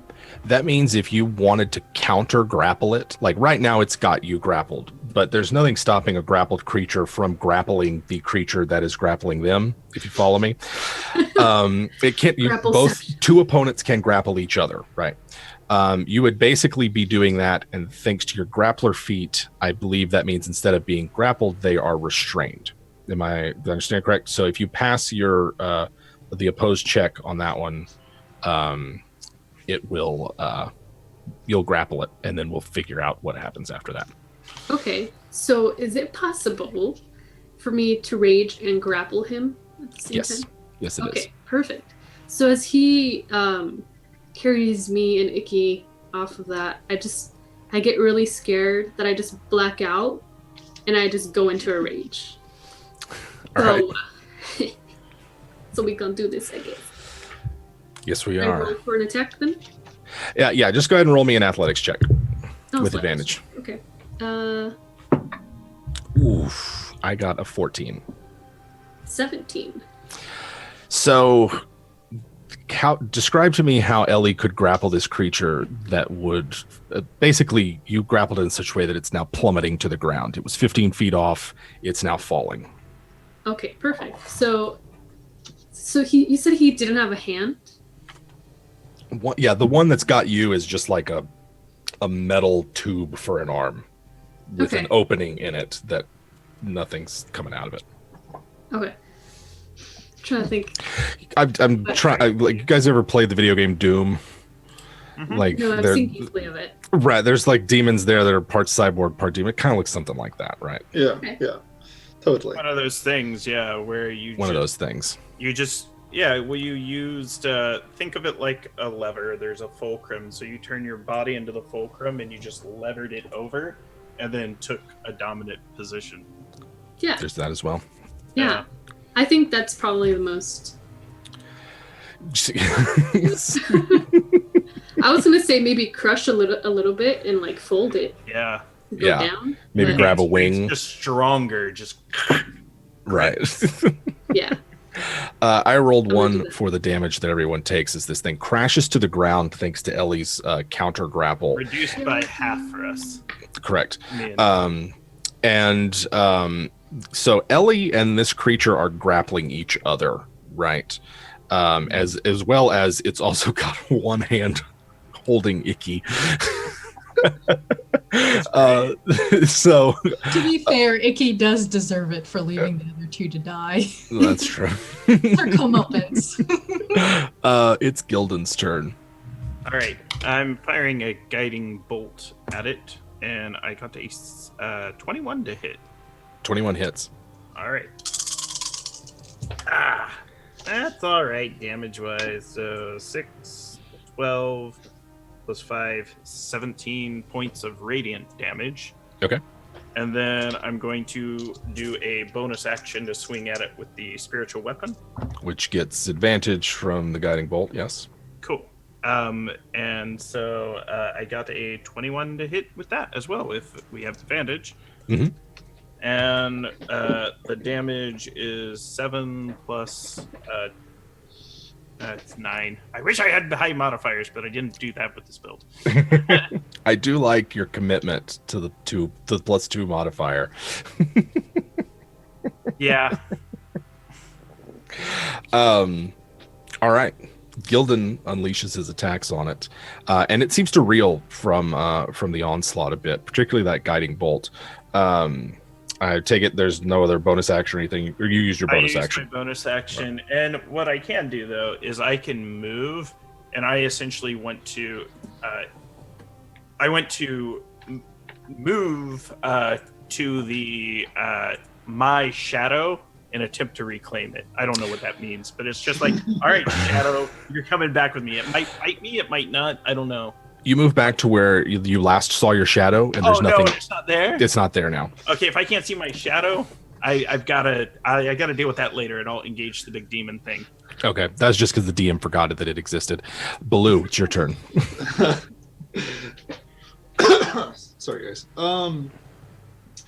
Yeah, Baloo's like, I don't know what's gonna happen if I pull the trigger on this thing. All right, so Oh God. no. He's actually going to hop down and rush over to the big pile. And while he's moving over there, he's going to create his flame blade in his main hand, and it's brighter and it's purple. It's a new flame blade that he's evoking. Brighter and purple, more Brighter. intense, you'd say. More intense and purple in color. Okay. And he's going to hit this thing with it. Is it restrained? Yes. Okay. Yeah. I get advantage against it. Oh, Well, it helps if you roll well. I got like a 10. So 10 misses. Okay. That's all my actions. Okay, so Blue is brandishing a new flame blade, but otherwise assisting Icky and Ellie. Icky, it's your turn. It's restrained, so Icky is going to take the brand new bone club with the metal shards that she had been carrying around. She's really excited to use it. So since she's restrained, she's going to go ahead and just like wallop on what part of its head that she can reach, and kind of drag that club across if she can. Okay, so you're just like, it's still got you in its grip, but you're just gonna beat the hell out of it. Oh yeah, regardless. like it's going great. We'll see how it goes. All right. That AC is 17. a 19. So That hits. Yeah, I did it. And then it should be a 1d4 plus 1. So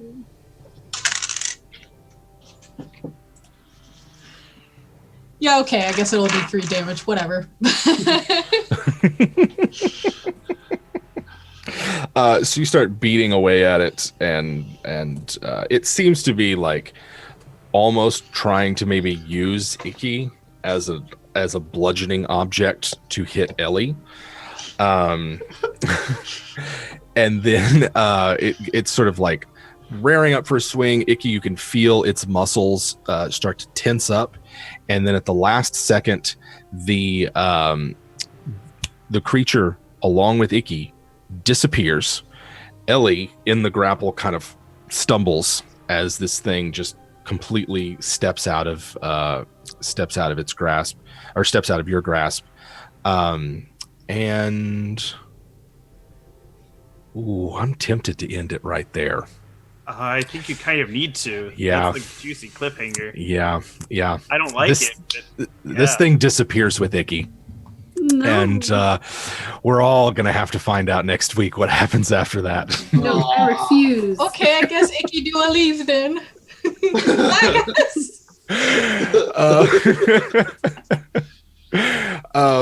Yeah, awesome. Great fun. I always have I don't know. I always have a fun time when fiends are in the mix. I hope everybody had a good time. Bit of a slow start there, but we got some good information, hopefully out of the way, and some, of course, always fun role playing as we explore who these characters are and what is it that drives them. Oh, don't be like that, TK. So let's hear it for our players, and we'll take it in reverse order. Grant, tell us all the many places that we can find you, and maybe any thoughts on the session. Well, I had a super fun time playing. What I really like about the campaign is, I don't know, it seems to hit all the touchstones of growing up. This is like the D&D adventure I always dreamed I'd play in. So thank you for making that childhood dream come true. Oh, it's a pleasure. Is, run around the backyard with my brothers, He-Man figures, and this is what it's all about. My name is Grant Ellis. I'm an independent content creator for 5th edition Dungeons & Dragons and other tabletop role-playing games. You can find me on the Greyhawk channel Monday nights on Vile and Villainous. Tuesday nights, I'm on Unmade Gaming with Mython. Wednesdays, I'm on Rise of the Dark Side, the Star Wars campaign for Encounter Roleplay. Thursdays, I'm right here on WebDM. Fridays, I'm going to be on Off the Table. Tune in next week, May the 4th. I will be running the Dictionary of Moo, which is, I know, one of our Dungeon Master's favorite settings. And a big inspiration for this setting right here. Yes. Judd Carlman, you can follow him, Judd_of_Kairos on Twitter.